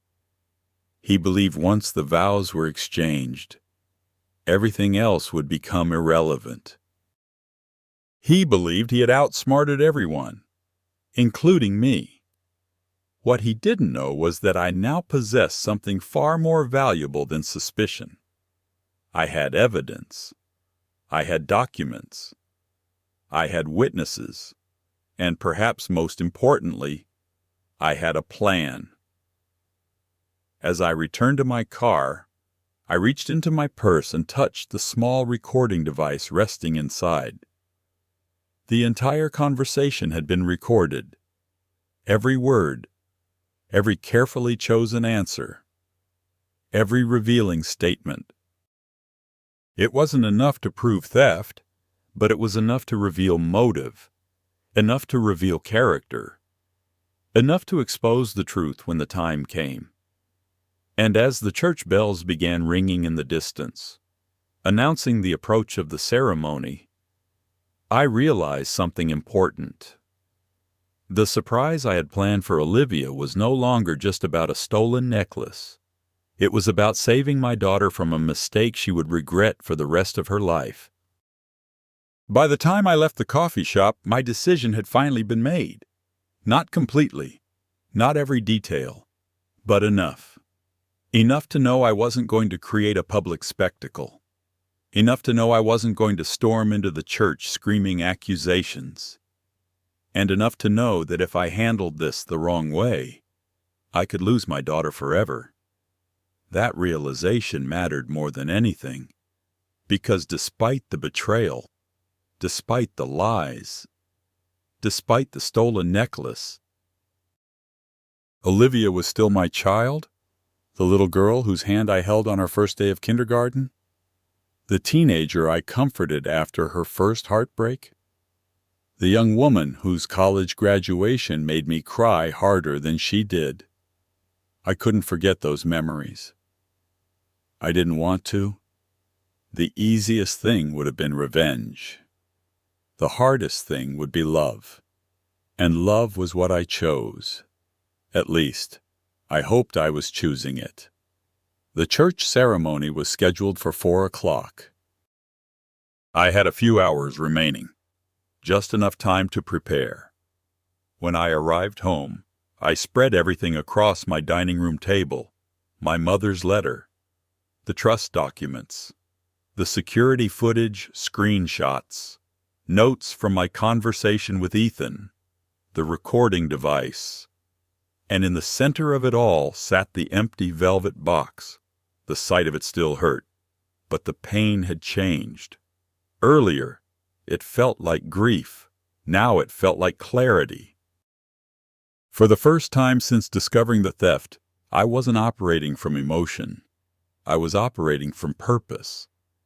Around noon, Robert Hayes arrived at my house. He had agreed to stop by before heading to the church. The moment he entered, he could tell something had shifted. "You've made a decision." I nodded. "I think so." He removed his jacket and sat across from me. "Tell me."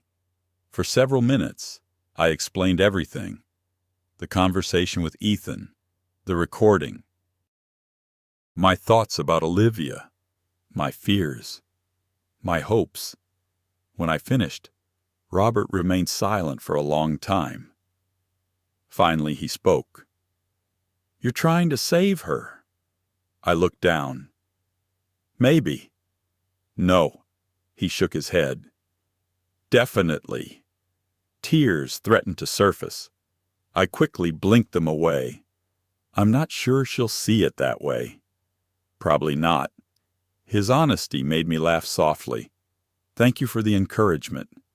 He smiled. "I'm being realistic." I nodded, because he was right. The truth often feels cruel before it feels healing, especially when it exposes someone we love. Robert glanced at the documents. "What exactly do you plan to reveal?" I considered the question carefully. "Only what needs to be revealed." He looked relieved. "Good." I understood why. There was enough information here to completely destroy Olivia, enough to humiliate her publicly, enough to damage her reputation for years. I had no interest in doing that. The goal wasn't punishment. The goal was truth. There was a difference, a very important difference. Robert pointed toward my mother's letter. "Will you use this?" I looked at it. The yellowed paper, the familiar handwriting, the final words of Eleanor West. And suddenly an idea formed. A better idea. A kinder idea. An idea that felt exactly like something my mother would have done. Instead of exposing Olivia immediately, I would give her one final chance. One final opportunity to choose honesty for herself. The realization settled over me with surprising certainty. I smiled, then stood. I need to prepare something. Robert watched curiously. "What?" I picked up the letter. "A gift." The next 2 hours passed in a blur. I found a small velvet presentation box. Not the original. A different one. Inside, I carefully placed several items. My mother's letter, a copy of certain trust documents, and something else. A replica sapphire necklace. Years earlier, a jeweler had created the replica for insurance purposes. The stones were artificial, the craftsmanship slightly different. But at first glance, most people couldn't tell. I had almost forgotten it existed. Now it felt perfect. Not as a trick, as a symbol, a message, a choice. As I arranged everything inside the box, I found myself thinking about my mother. What would Eleanor have done? Would she have shouted? Would she have condemned Olivia? Would she have publicly exposed her granddaughter? The answer came instantly. No. My mother believed in accountability, but she also believed in dignity. She understood that shame rarely changes people. Truth does. Consequences do. Love sometimes does. I closed the lid of the box, then sat quietly, waiting, thinking, remembering. Around 2 o'clock, my sister Linda arrived. The moment she entered, she noticed the box. "What's that?" I smiled faintly. "A wedding gift," she grinned. "You're finally giving Olivia the necklace." The question nearly broke my heart. For a moment, I couldn't answer. Eventually, I said, "Something like that." Thankfully, she didn't press further. The next hour passed quickly. Hair appointments, phone calls, family arrivals, photographs, normal wedding day chaos. Meanwhile, the box remained beside me everywhere I went, like a promise, like a burden, like both.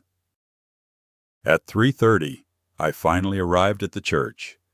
The building was beautiful, historic, filled with stained glass windows that glowed beneath the afternoon sunlight.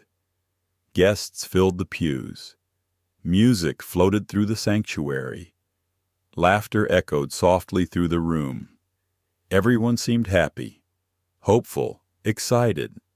I wondered how many lives were about to change. Probably more than one. Robert arrived shortly after. He quietly took a seat near the front. No one paid much attention to him, which was exactly what we wanted. Then I saw Ethan, standing near the altar, smiling, greeting guests, looking completely confident. His expression carried the calm assurance of a man whose future was unfolding exactly according to plan. When his eyes met mine, he smiled warmly. I smiled back. For the briefest moment, neither of us looked away. He believed he understood me. He believed I was predictable, a mother, a widow, an emotional older woman. Someone who would choose peace over confrontation, someone easy to outmaneuver. Perhaps that belief would become his greatest mistake. A few minutes later, the music changed. Everyone stood, and suddenly the room became silent. The doors at the back of the church opened. Olivia appeared. A collective gasp filled the sanctuary. She looked beautiful, absolutely beautiful. For one painful moment, I forgot everything else. The theft, the lies, the manipulation. All I saw was my daughter, my little girl, standing in a white wedding dress, ready to begin a new chapter of her life. Then my eyes moved upward, and I saw it, the sapphire necklace, resting against her throat, sparkling beneath the church lights. My mother's necklace, the real one. There could no longer be any doubt, no more uncertainty, no more hopeful explanations. The truth sat in plain sight for everyone to see. Yet nobody else understood what they were looking at. Only me. Only Ethan. And perhaps Olivia. As she slowly walked down the aisle, her eyes found mine. For a brief second, something passed between us. Not guilt, not fear. Something else. Confidence. The same confidence Ethan had worn earlier. The confidence of someone who believes the battle is already over. I lowered my gaze to the velvet box resting in my lap, then gently placed my hand on top of it. The surprise was ready. The evidence was ready. The truth was ready. And before this ceremony ended, everything was about to change. The church seemed to hold its breath as Olivia reached the altar. The music faded. Guests settled into their seats. The stained glass windows cast ribbons of colored light across the sanctuary floor. Everything looked perfect. Exactly the kind of wedding people dream about. Exactly the kind of wedding people post online and remember for years. And as I sat in the front pew with the velvet box resting on my lap, I wondered how many people in the room would still describe it as perfect by the time the ceremony ended. Pastor Michael Reed smiled warmly at the congregation. We are gathered here today to celebrate the union of Olivia West and Ethan Parker. His voice echoed softly through the church. A few guests dabbed tears from their eyes. Several relatives smiled at me. One of my cousins even reached over and squeezed my hand. I smiled back automatically. Inside, my emotions felt impossible to describe. Part of me was grieving. Part of me was angry. Part of me was terrified. But stronger than any of those feelings was sadness. A deep sadness. Not because of the necklace, because of what it represented. I looked at Olivia. She truly was beautiful. Her wedding dress fit perfectly. Her hair framed her face elegantly. The sapphire necklace sparkled against the white fabric like a drop of midnight sky. My mother's necklace! The necklace Eleanor had protected for decades. The necklace she had trusted me to protect. The necklace now resting on the neck of the granddaughter who had stolen it. The contradiction hurt more than I could explain. As the ceremony continued, I found myself drifting through memories. Olivia at age 5, running through our backyard with a butterfly net. Olivia at age 9, insisting on sleeping beside me after a thunderstorm. Olivia at age 16, begging me to let her drive alone for the first time. Olivia at 22, crying at her father's funeral.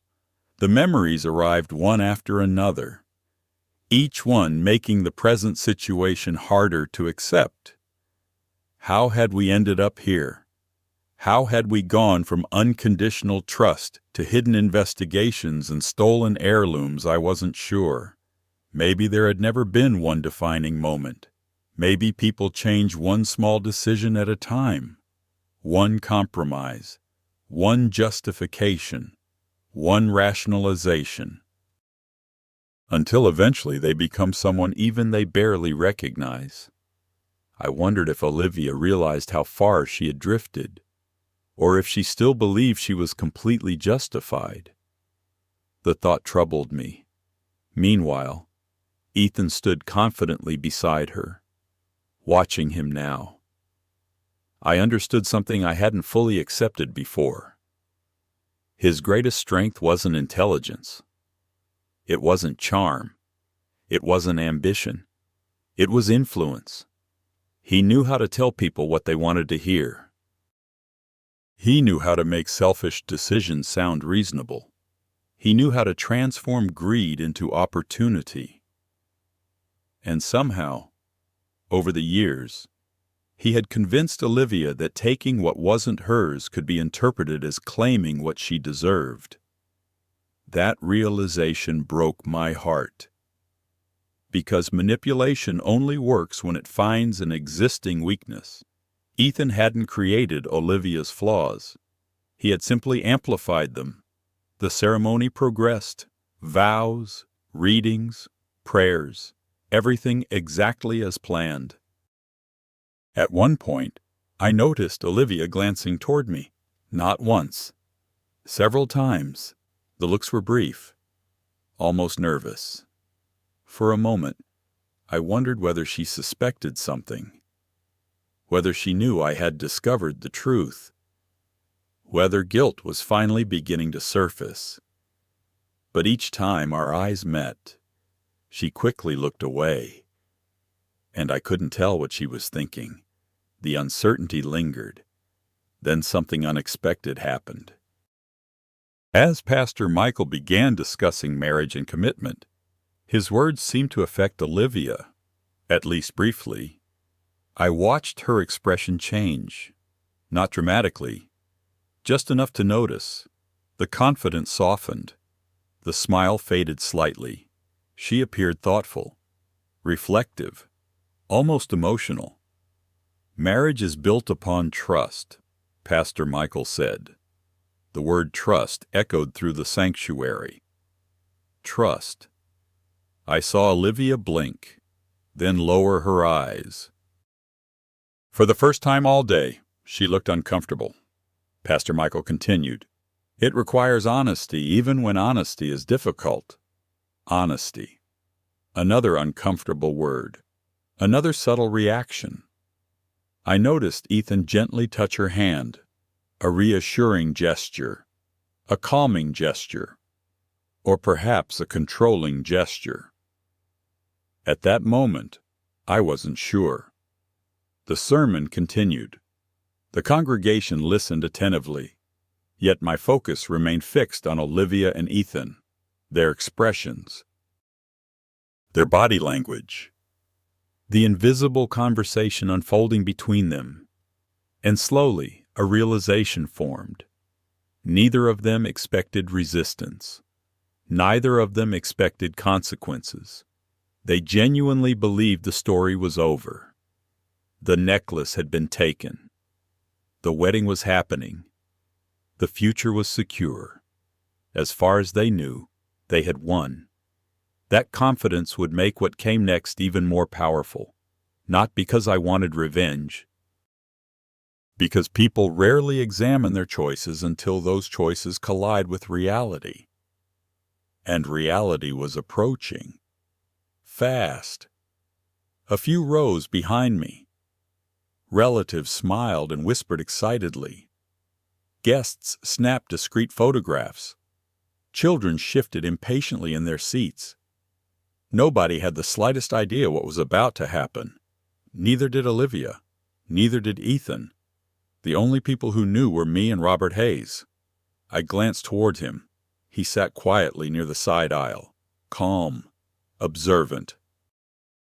Prepared. When our eyes met, he gave the slightest nod, a silent reminder. Whatever happened next, I wasn't alone. The support helped more than I expected, because despite my determination, fear remained. Not fear of confrontation, fear of losing my daughter forever, fear that today's truth would create wounds that could never fully heal, fear that after everything was revealed, Olivia would hate me. The possibility hurt deeply. Yet another thought quickly followed. If I stayed silent, if I allowed the deception to continue, if I pretended nothing had happened, then I would lose her anyway. Perhaps not immediately, but eventually, because relationships built on lies always collapse. Sooner or later, the ceremony approached the exchange of vows. The moment everyone had been waiting for. The moment when two lives would officially become one. I looked down at the velvet box. My fingers rested lightly on the lid. Soon, very soon. Pastor Michael smiled warmly at the couple.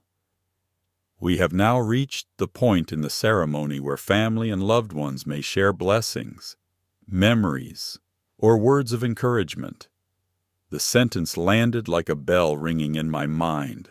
This was it, the opening, the opportunity, the moment I had prepared for. Several guests looked around expectantly. A few smiled. Someone behind me whispered, "I love this part." So did I. Normally, today was different. Pastor Michael glanced toward the audience. If anyone would like to offer a blessing before we continue, you're welcome to do so. The sanctuary became quiet. A respectful silence. The kind that usually lasts only a few seconds. I felt my heart pounding. My palms dampened. The weight of the velvet box suddenly felt much heavier than before. Across the altar, Olivia looked relaxed. Ethan looked confident. Neither realized what was coming. I slowly stood. The movement immediately drew attention. Rows of guests turned toward me. My sister smiled, assuming I was about to share a sentimental story. Several relatives nodded encouragingly. Pastor Michael smiled warmly. Mrs. West. I picked up the velvet box, then took a slow breath, and as every eye in the church settled upon me, I realized there was no turning back. The truth had waited long enough. For a moment, nobody moved. The entire church seemed frozen in anticipation. Guests smiled politely, expecting a mother's blessing, a funny childhood story, a sentimental memory, perhaps a few tears, nothing more. I held the velvet box carefully as I stepped into the aisle. My heart was pounding so hard I could hear it. Yet strangely, I felt calm, calmer than I had felt in days, because uncertainty was finally over. The truth no longer belonged in darkness. When I reached the front of the church, Pastor Michael smiled warmly. "Tammy, would you like to share a few words?" I nodded. "Yes." My voice sounded steadier than I expected. I turned toward Olivia.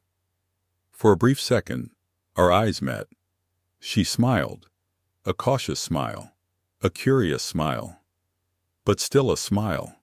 She had no idea what was coming, and that realization nearly broke my heart, because despite everything, I didn't want to hurt her. I wanted to reach her. There was a difference, a very important difference. I took a slow breath. Then I spoke. "Olivia." The church became completely silent. "I have spent your entire life loving you." A few guests smiled. Several nodded. The words sounded exactly like the beginning of a typical wedding speech. That was intentional. I continued. "I loved you before I ever saw your face." Olivia's eyes immediately filled with emotion. "I loved you when you took your first steps." A few guests laughed softly. "I loved you when you broke curfew." More smiles.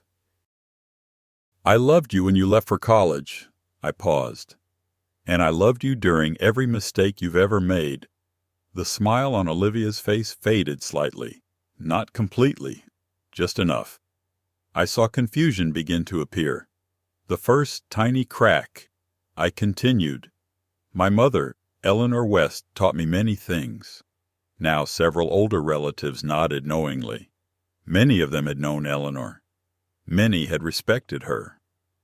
"She taught me kindness." I paused. "She taught me forgiveness." Another pause. "And she taught me that the greatest acts of love often require the greatest honesty." The atmosphere changed. Only slightly, but noticeably. The room felt more serious now, more attentive. I looked directly at Olivia. Before she died, she left something for me. Then I lifted the velvet box.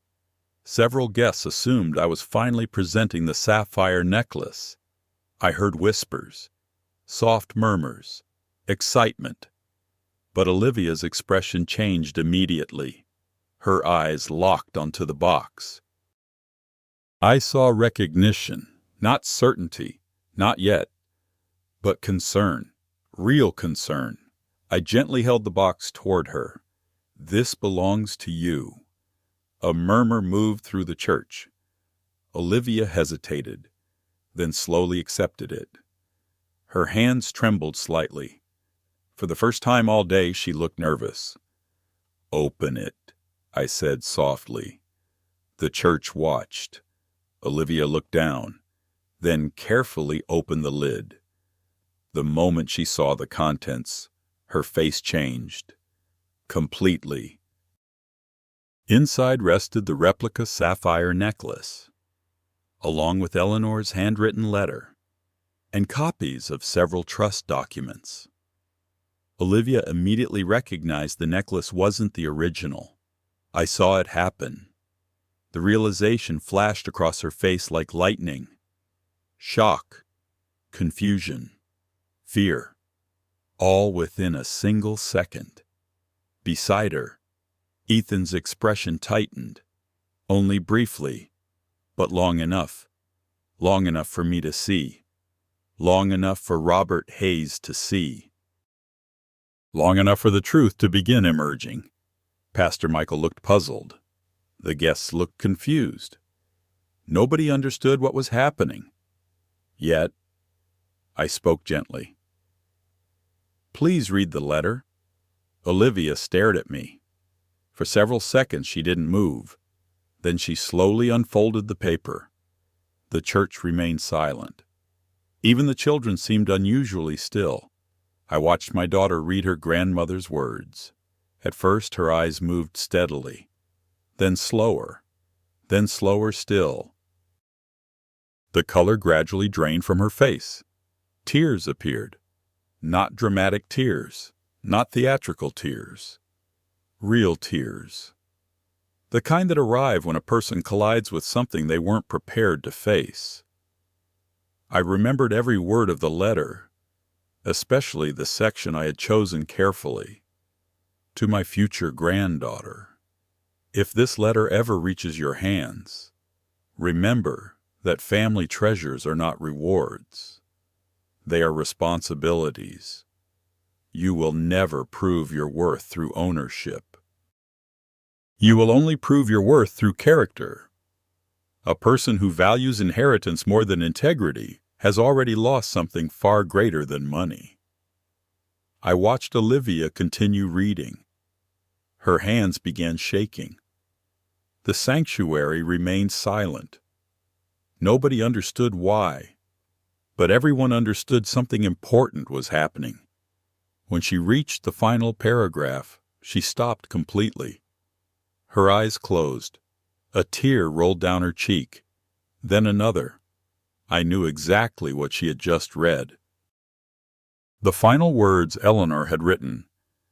The sapphire necklace should never be passed to someone who believes it belongs to them. It should be passed to someone who understands they must earn the trust that comes with it. For several seconds, nobody spoke. Then I gently asked, "Do you understand why your grandmother wrote that?" Olivia looked at me. And for the first time since this nightmare began, I saw genuine fear, not fear of punishment. Fear of truth. A different thing entirely. The room felt heavy. Every guest sensed it, even without understanding. Pastor Michael looked uncertain.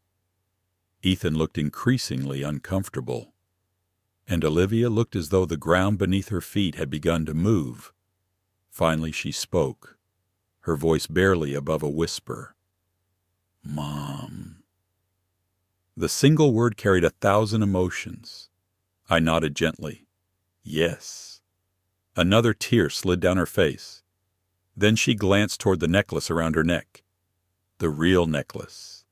The stolen necklace. The gesture didn't go unnoticed. Several people in the front rows followed her gaze. Confusion spread.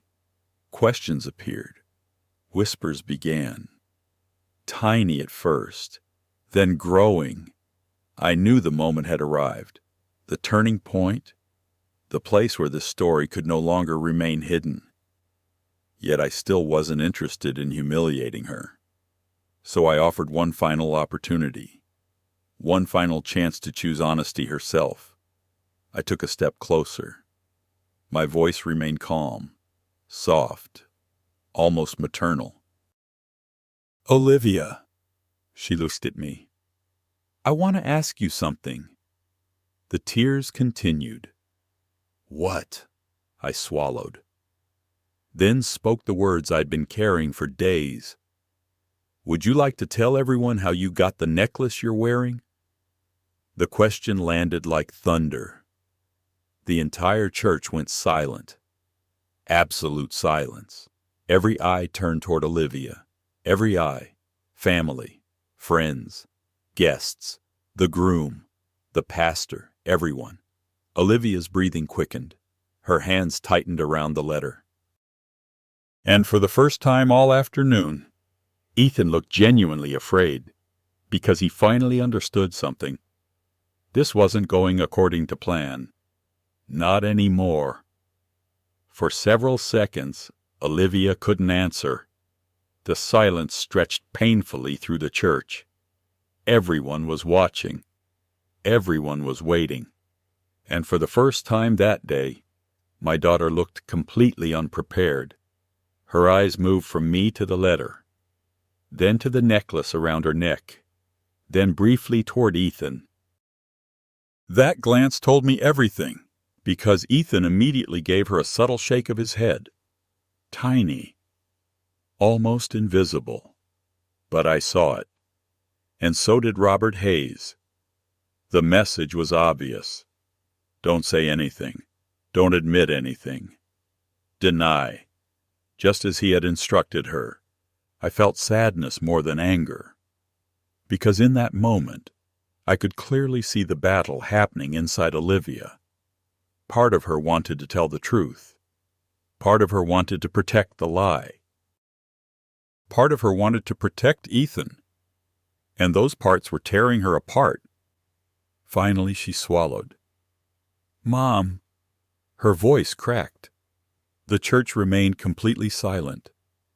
I waited, giving her space, giving her a choice. But before she could continue, Ethan stepped forward. The movement was immediate, calculated, protective, or controlling, depending on how you looked at it. "I think there's been a misunderstanding." His voice was calm, professional, confident. The same voice he had used in the coffee shop. The same voice that had probably convinced Olivia of many things. Several guests visibly relaxed. A misunderstanding sounded manageable, reasonable, simple. I looked directly at him. A misunderstanding. He smiled politely. Yes. Then he turned toward the congregation. As everyone knows, wedding days can be emotional. I almost admired the skill. Almost. He wasn't speaking to me anymore. He was speaking to the audience. Trying to shape the narrative. Trying to regain control. The necklace belongs to Olivia's family. Several guests nodded. She's wearing it to honor her grandmother. More nods. A few smiles. He continued. Nobody intended any disrespect. There it was. The first lie. Not spoken outright, but implied. Nobody intended. As though intent erased action. As though motives mattered more than choices. I remained calm. Did Olivia have my permission to take it? The question landed heavily. The smiles disappeared. The nodding stopped. Ethan hesitated. Only for a second. But the hesitation was enough. Then he answered, "We believed she would eventually receive it." Believed, not yes. Not no. Believed. Another lawyer's answer. The church atmosphere shifted noticeably. People were beginning to understand. Not everything, but enough. I looked at Olivia. "Sweetheart." My voice softened. "Did I give you permission?" Tears spilled down her cheeks. She couldn't look at me. The silence itself became an answer. Several guests exchanged concerned glances. My sister Linda covered her mouth. Pastor Michael looked increasingly uncomfortable.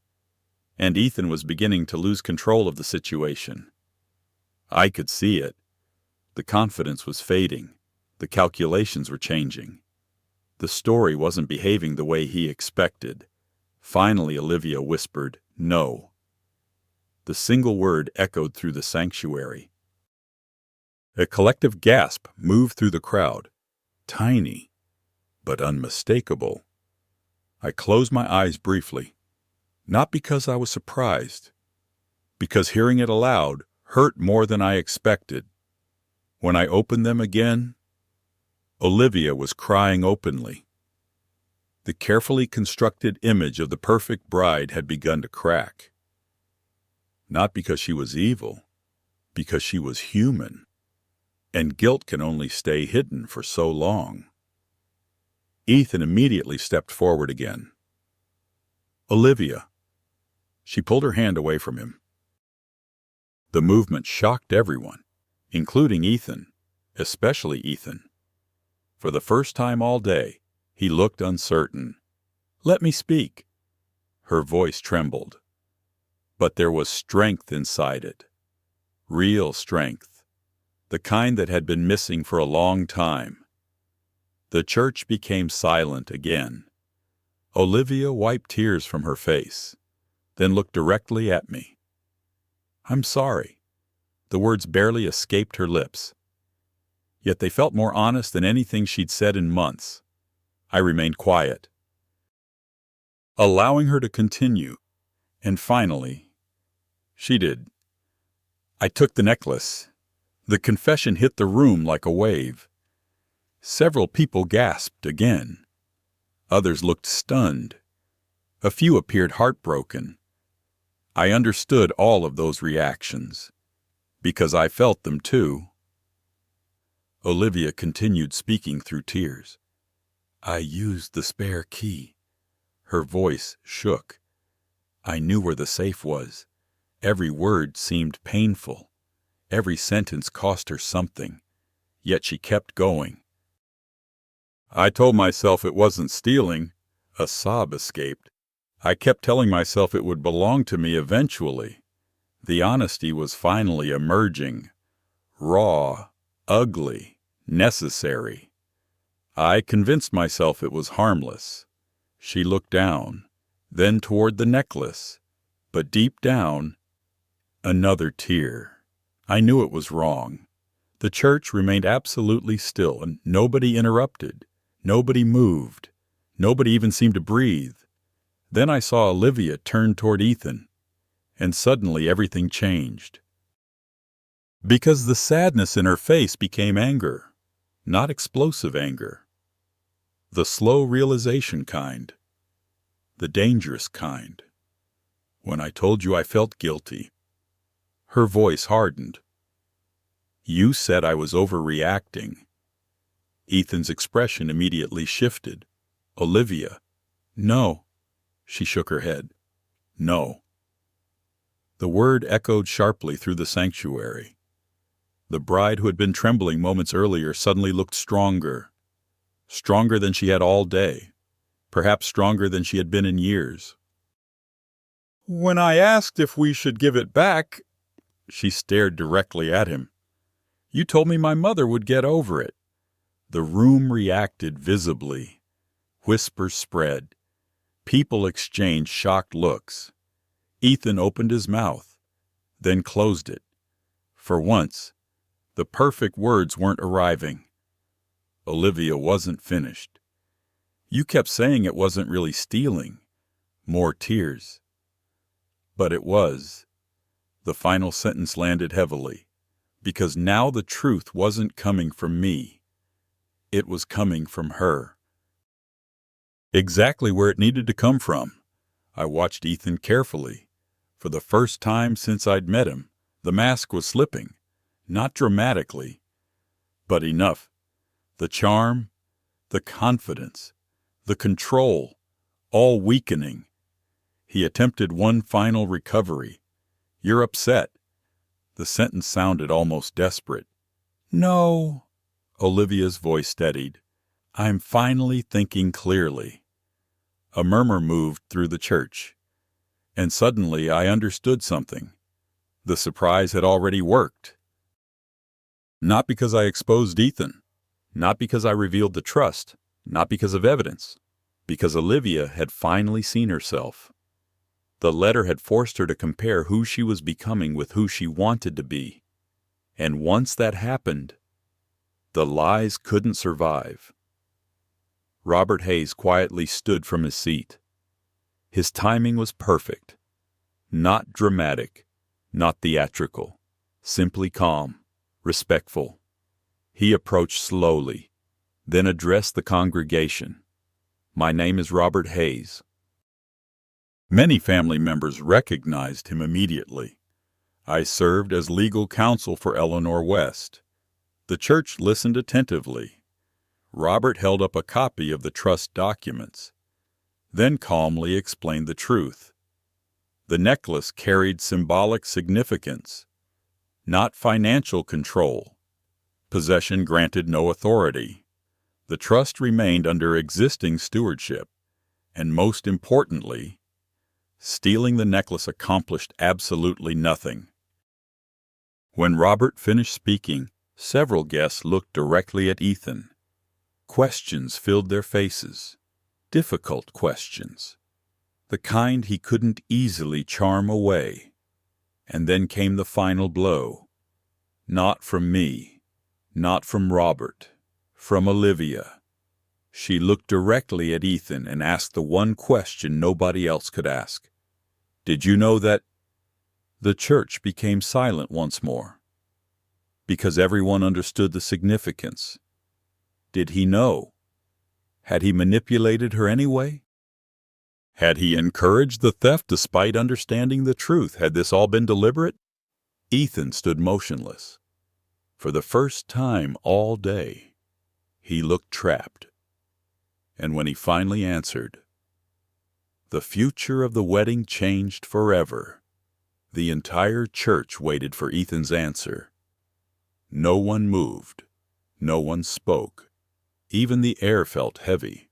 For the first time since I had met him, Ethan Parker looked completely exposed. Not because of evidence, not because of legal documents. Because the one person he needed on his side was no longer standing beside him. Olivia was looking at him differently now. The illusion had broken.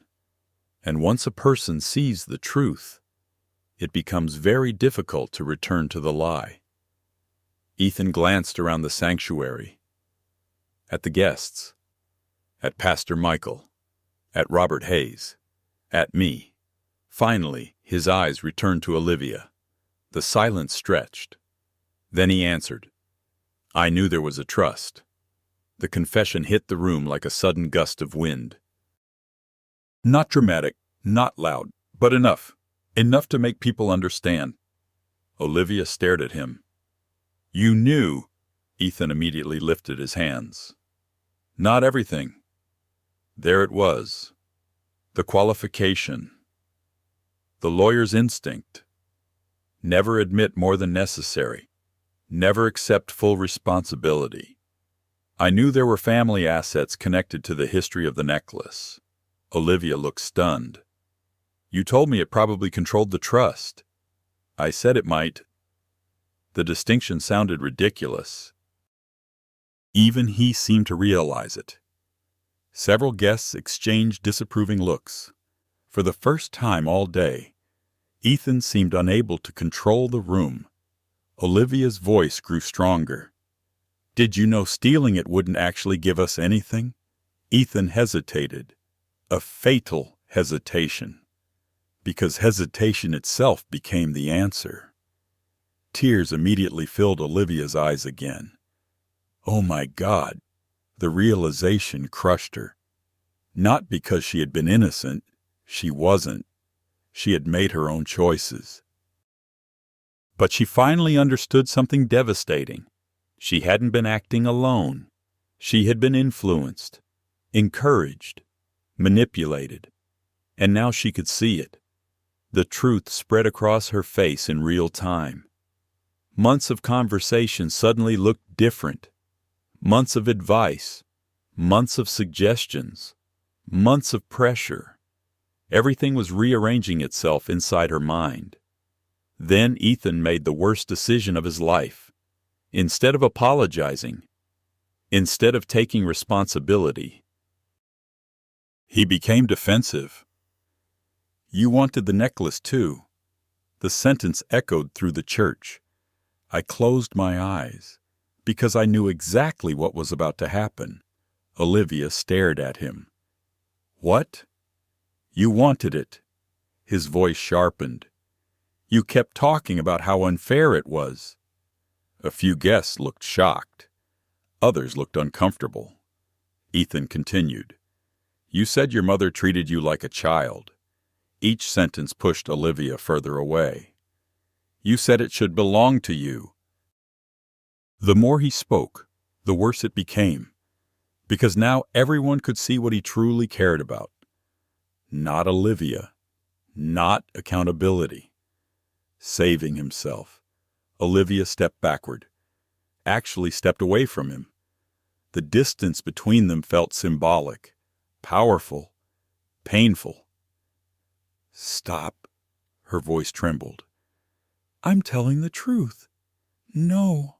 A tear rolled down her face. "You're protecting yourself." The church remained silent. Nobody interrupted.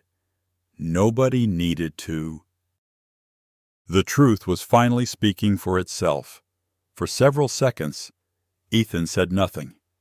Then something inside him seemed to snap. Perhaps it was frustration. Perhaps embarrassment.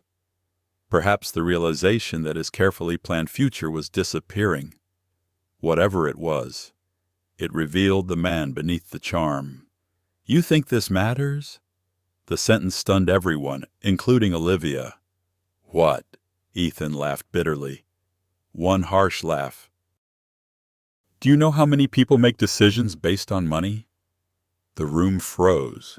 "There it is," Robert Hayes quietly muttered from the side. The mask was gone now. Completely gone. Ethan continued speaking. "Everyone acts like they're morally superior." His voice grew louder. "But the second money enters the conversation. Enough!" Pastor Michael's voice cut through the sanctuary. Firm. Authoritative. The entire church became silent again. Ethan looked around. Finally realizing how badly things had gone, nobody supported him. Nobody. Not the guests. Not the pastor. Not Olivia. No one. And perhaps for the first time, he understood he had lost. Not the trust. Not the necklace. Olivia. The realization seemed to hit him all at once. He looked toward her. His voice softened. "Olivia." But she shook her head. "No." The word came quietly, yet it carried more power than anything else spoken that day. "No." Another tear. "You didn't love me." Ethan stared. She continued. "You loved what you thought I could give you." The sentence broke something inside the room, because everyone knew she was right, including Ethan. Especially Ethan. For several seconds he said nothing. Then he grabbed his jacket, looked around once, and walked away. No dramatic speech, no final argument, no apology, just departure. The church watched in stunned silence as the groom left his own wedding. The sanctuary doors opened, then closed, and he was gone. Just like that. The sound echoed through the building. For a long moment, nobody moved. The wedding was over. Not officially. Not legally. But emotionally. Completely. Olivia stood alone at the altar, still wearing the wedding dress, still holding her grandmother's letter, still wearing the stolen necklace. The contrast was heartbreaking. She looked smaller somehow, not physically, emotionally, like someone who had just awakened from a dream and discovered reality waiting on the other side. Then she turned toward me. The tears came harder now, not polite tears, not controlled tears. Real grief, real regret. "Mom," my heart broke, because suddenly she wasn't a bride. She wasn't a thief. She wasn't a woman obsessed with inheritance. She was my daughter, my hurting daughter, the little girl who used to run into my arms after nightmares.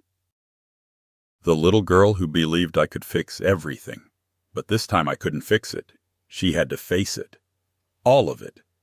Slowly. Olivia reached up and touched the sapphire necklace. The real one. Eleanor's necklace. My necklace. The symbol that had started everything. The church watched silently. Then, with trembling fingers, she unclasped it. No one spoke. No one moved. The moment felt sacred somehow, painful, yet necessary. Olivia looked down at the necklace resting in her hands. For several seconds she simply stared at it. Then she walked toward me. Each step seemed difficult, heavy, earned. When she finally reached me, she stopped. Tears streamed down her face.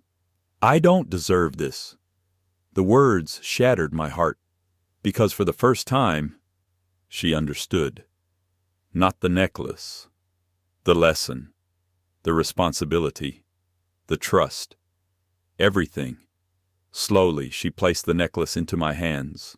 No excuses, no justifications, no arguments, only surrender, only truth. The sapphire stones glimmered beneath the church lights as they rested once again in my palm. I felt tears filling my own eyes.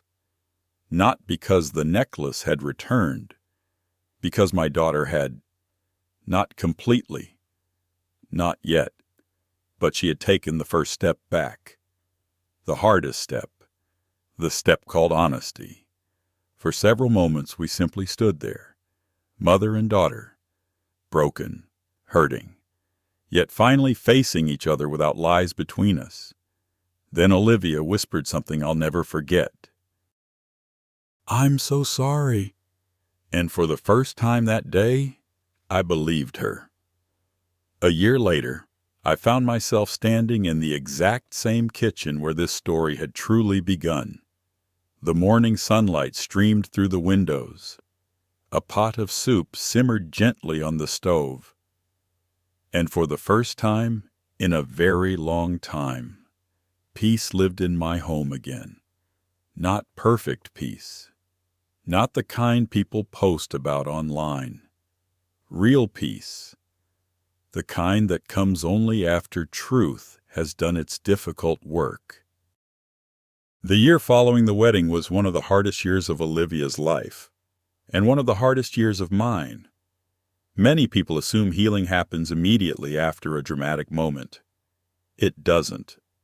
Healing is slow, painfully slow. The wedding ended that afternoon shortly after Ethan walked out of the church. Guests quietly departed. Family members offered support. Questions lingered. Rumors spread. But none of that mattered as much as what happened afterward. Olivia disappeared for several weeks. Not physically, emotionally. She answered my calls occasionally, responded to text messages. But she wasn't ready to face everything. Honestly, I understood. Because once the shock faded, she had to live with her choices. And that burden was heavy. Very heavy. One evening, about a month after the wedding, she called me unexpectedly. I remember every detail.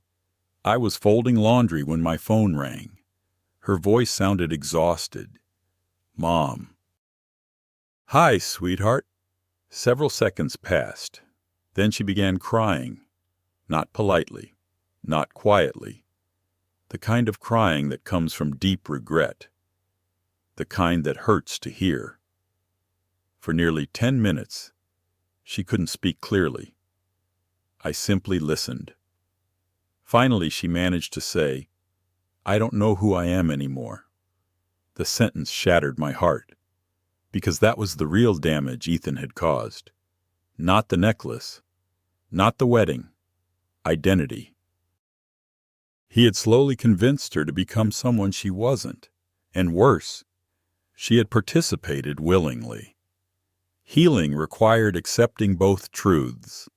That conversation became a turning point, a small one, but important. Shortly afterward, Olivia began seeing a therapist, not because I suggested it, because she chose it. That distinction mattered.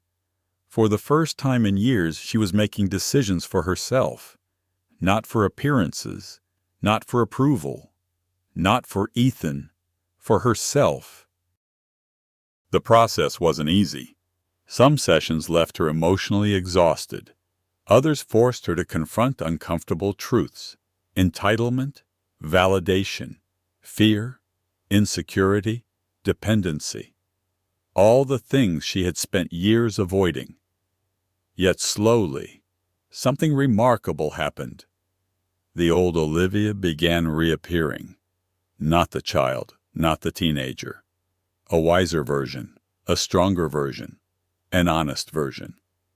Around 3 months after the wedding, she finally ended all communication with Ethan. Completely. No calls, no messages, no second chances, no dramatic reunion, nothing. The relationship simply ended. When she told me, I expected anger. Instead, she sounded relieved, as though she had finally put down a burden she didn't realize she was carrying. "How do you feel?" I asked. She thought for a moment. Sad. Then she added, "But free, free." The word stayed with me, because that was exactly what she sounded like. The months continued passing. Little by little, our relationship began rebuilding, not quickly. Trust never returns quickly. It returns through consistency, through actions, through time, one phone call at a time, one honest conversation at a time, one difficult truth at a time. For the first few months, Olivia never mentioned the necklace, not once. Neither did I. Neither of us needed to. The lesson had already been learned. Instead, we focused on something far more valuable: the relationship itself. Then something unexpected happened. Around 6 months later, Olivia accepted a position with a nonprofit organization that helped women rebuild their lives after financial abuse. When she told me, I nearly laughed. Not because it was funny, because it felt poetic. The woman who had once measured success through money and status now spent her days helping people reclaim their independence. Sometimes life teaches lessons in beautiful ways. The work changed her. I could see it. The conversations changed. The priorities changed. The perspective changed. For the first time in years, she seemed genuinely happy. Not performatively happy. Not socially approved happy. Actually happy. Then came Thanksgiving, our first major holiday after the disaster. I wasn't sure what to expect. Neither was she. The tension remained. The history remained. The memories remained. Yet something wonderful happened. We laughed. Not all day, not constantly, but genuinely. Naturally, without forcing it. At one point, I caught myself watching her from across the table. And suddenly, I saw traces of the little girl she used to be. Not because she had gone backward, because she had finally stopped pretending to be someone else. That realization brought tears to my eyes. I quickly blamed onions. She pretended to believe me. Some things never change. Then one evening, nearly a year after the wedding, Olivia visited unexpectedly. No warning. No special occasion, just a visit. I opened the door and found her standing there holding a paper grocery bag. "Hi," I smiled. "Hi?" She lifted the bag. "I brought dinner." I laughed. "You brought dinner. Don't sound so surprised." I stepped aside. "Come in." As we prepared the meal together, I noticed something. No designer labels, no discussions about status, no talk about inheritance, no requests for money, nothing. Just conversation.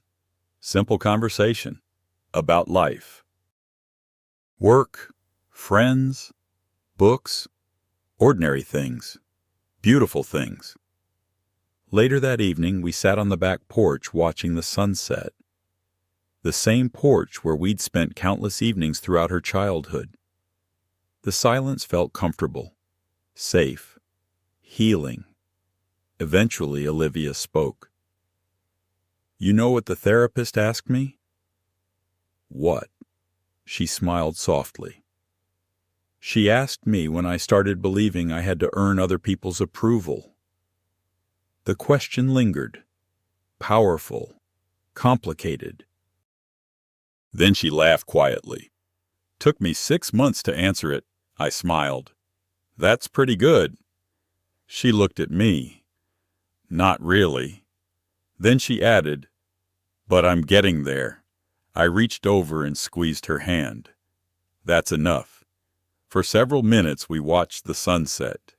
Then she asked a question I had secretly been waiting for all year, not because I needed to hear it, because I wanted to know whether she was finally ready. "Mom." "Yes." "Do you still have Grandma's necklace?"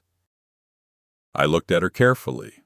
The old Olivia would have asked with expectation. The new Olivia asked with curiosity. A huge difference. "I do." She nodded, then smiled. "Good." That was all. No request, no claim, no entitlement. Just relief. Just respect. Just understanding. In that moment, I knew everything had changed, because she no longer wanted ownership. She understood responsibility, the lesson my mother had tried to teach, the lesson I had nearly lost, the lesson that cost all of us so much. I stood and walked inside the house. A few moments later, I returned carrying the familiar velvet box. Olivia immediately recognized it, but she didn't reach for it, didn't even move. She simply watched. I sat beside her, placed the box between us, and smiled. One day, tears instantly filled her eyes, not because she wanted the necklace, because she understood what I meant. One day, when the time was right, when life had finished shaping her, when character mattered more than possession, when trust had fully returned, the necklace would become hers, not because she inherited it, not because she demanded it, not because she took it, because she earned it. And for the first time since Eleanor West placed that necklace into my hands all those years ago, I knew exactly when that day would come. Life has a way of testing us through the people we love most. Sometimes the deepest wounds do not come from strangers. They come from family members, from broken trust, from disappointment, and from choices we never thought our loved ones would make. One lesson I learned is that love does not mean allowing wrong behavior to continue. Real love requires honesty. Real love requires boundaries. Sometimes the most loving thing a parent can do is tell the truth, even when that truth is painful. I also learned that inheritance is not measured in money, jewelry, or possessions. The greatest inheritance we can leave behind is character. Integrity, kindness, humility, accountability, and honesty are worth far more than any family treasure. Another important lesson is that people can change. Not everyone chooses to change, but some do. Growth begins when we stop blaming others and start taking responsibility for our own decisions. Olivia's healing began the moment she stopped making excuses and started telling the truth. Forgiveness is powerful, but forgiveness does not erase consequences.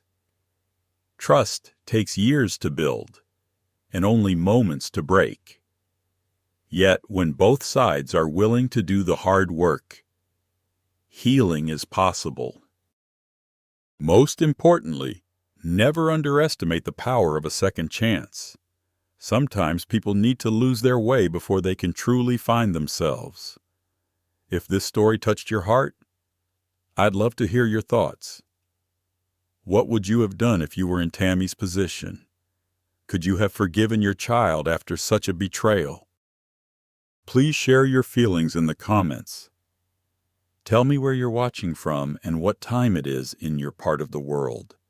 If you enjoy emotional family stories with meaningful life lessons, don't forget to like, subscribe, and join our community. Thank you for spending this journey with me.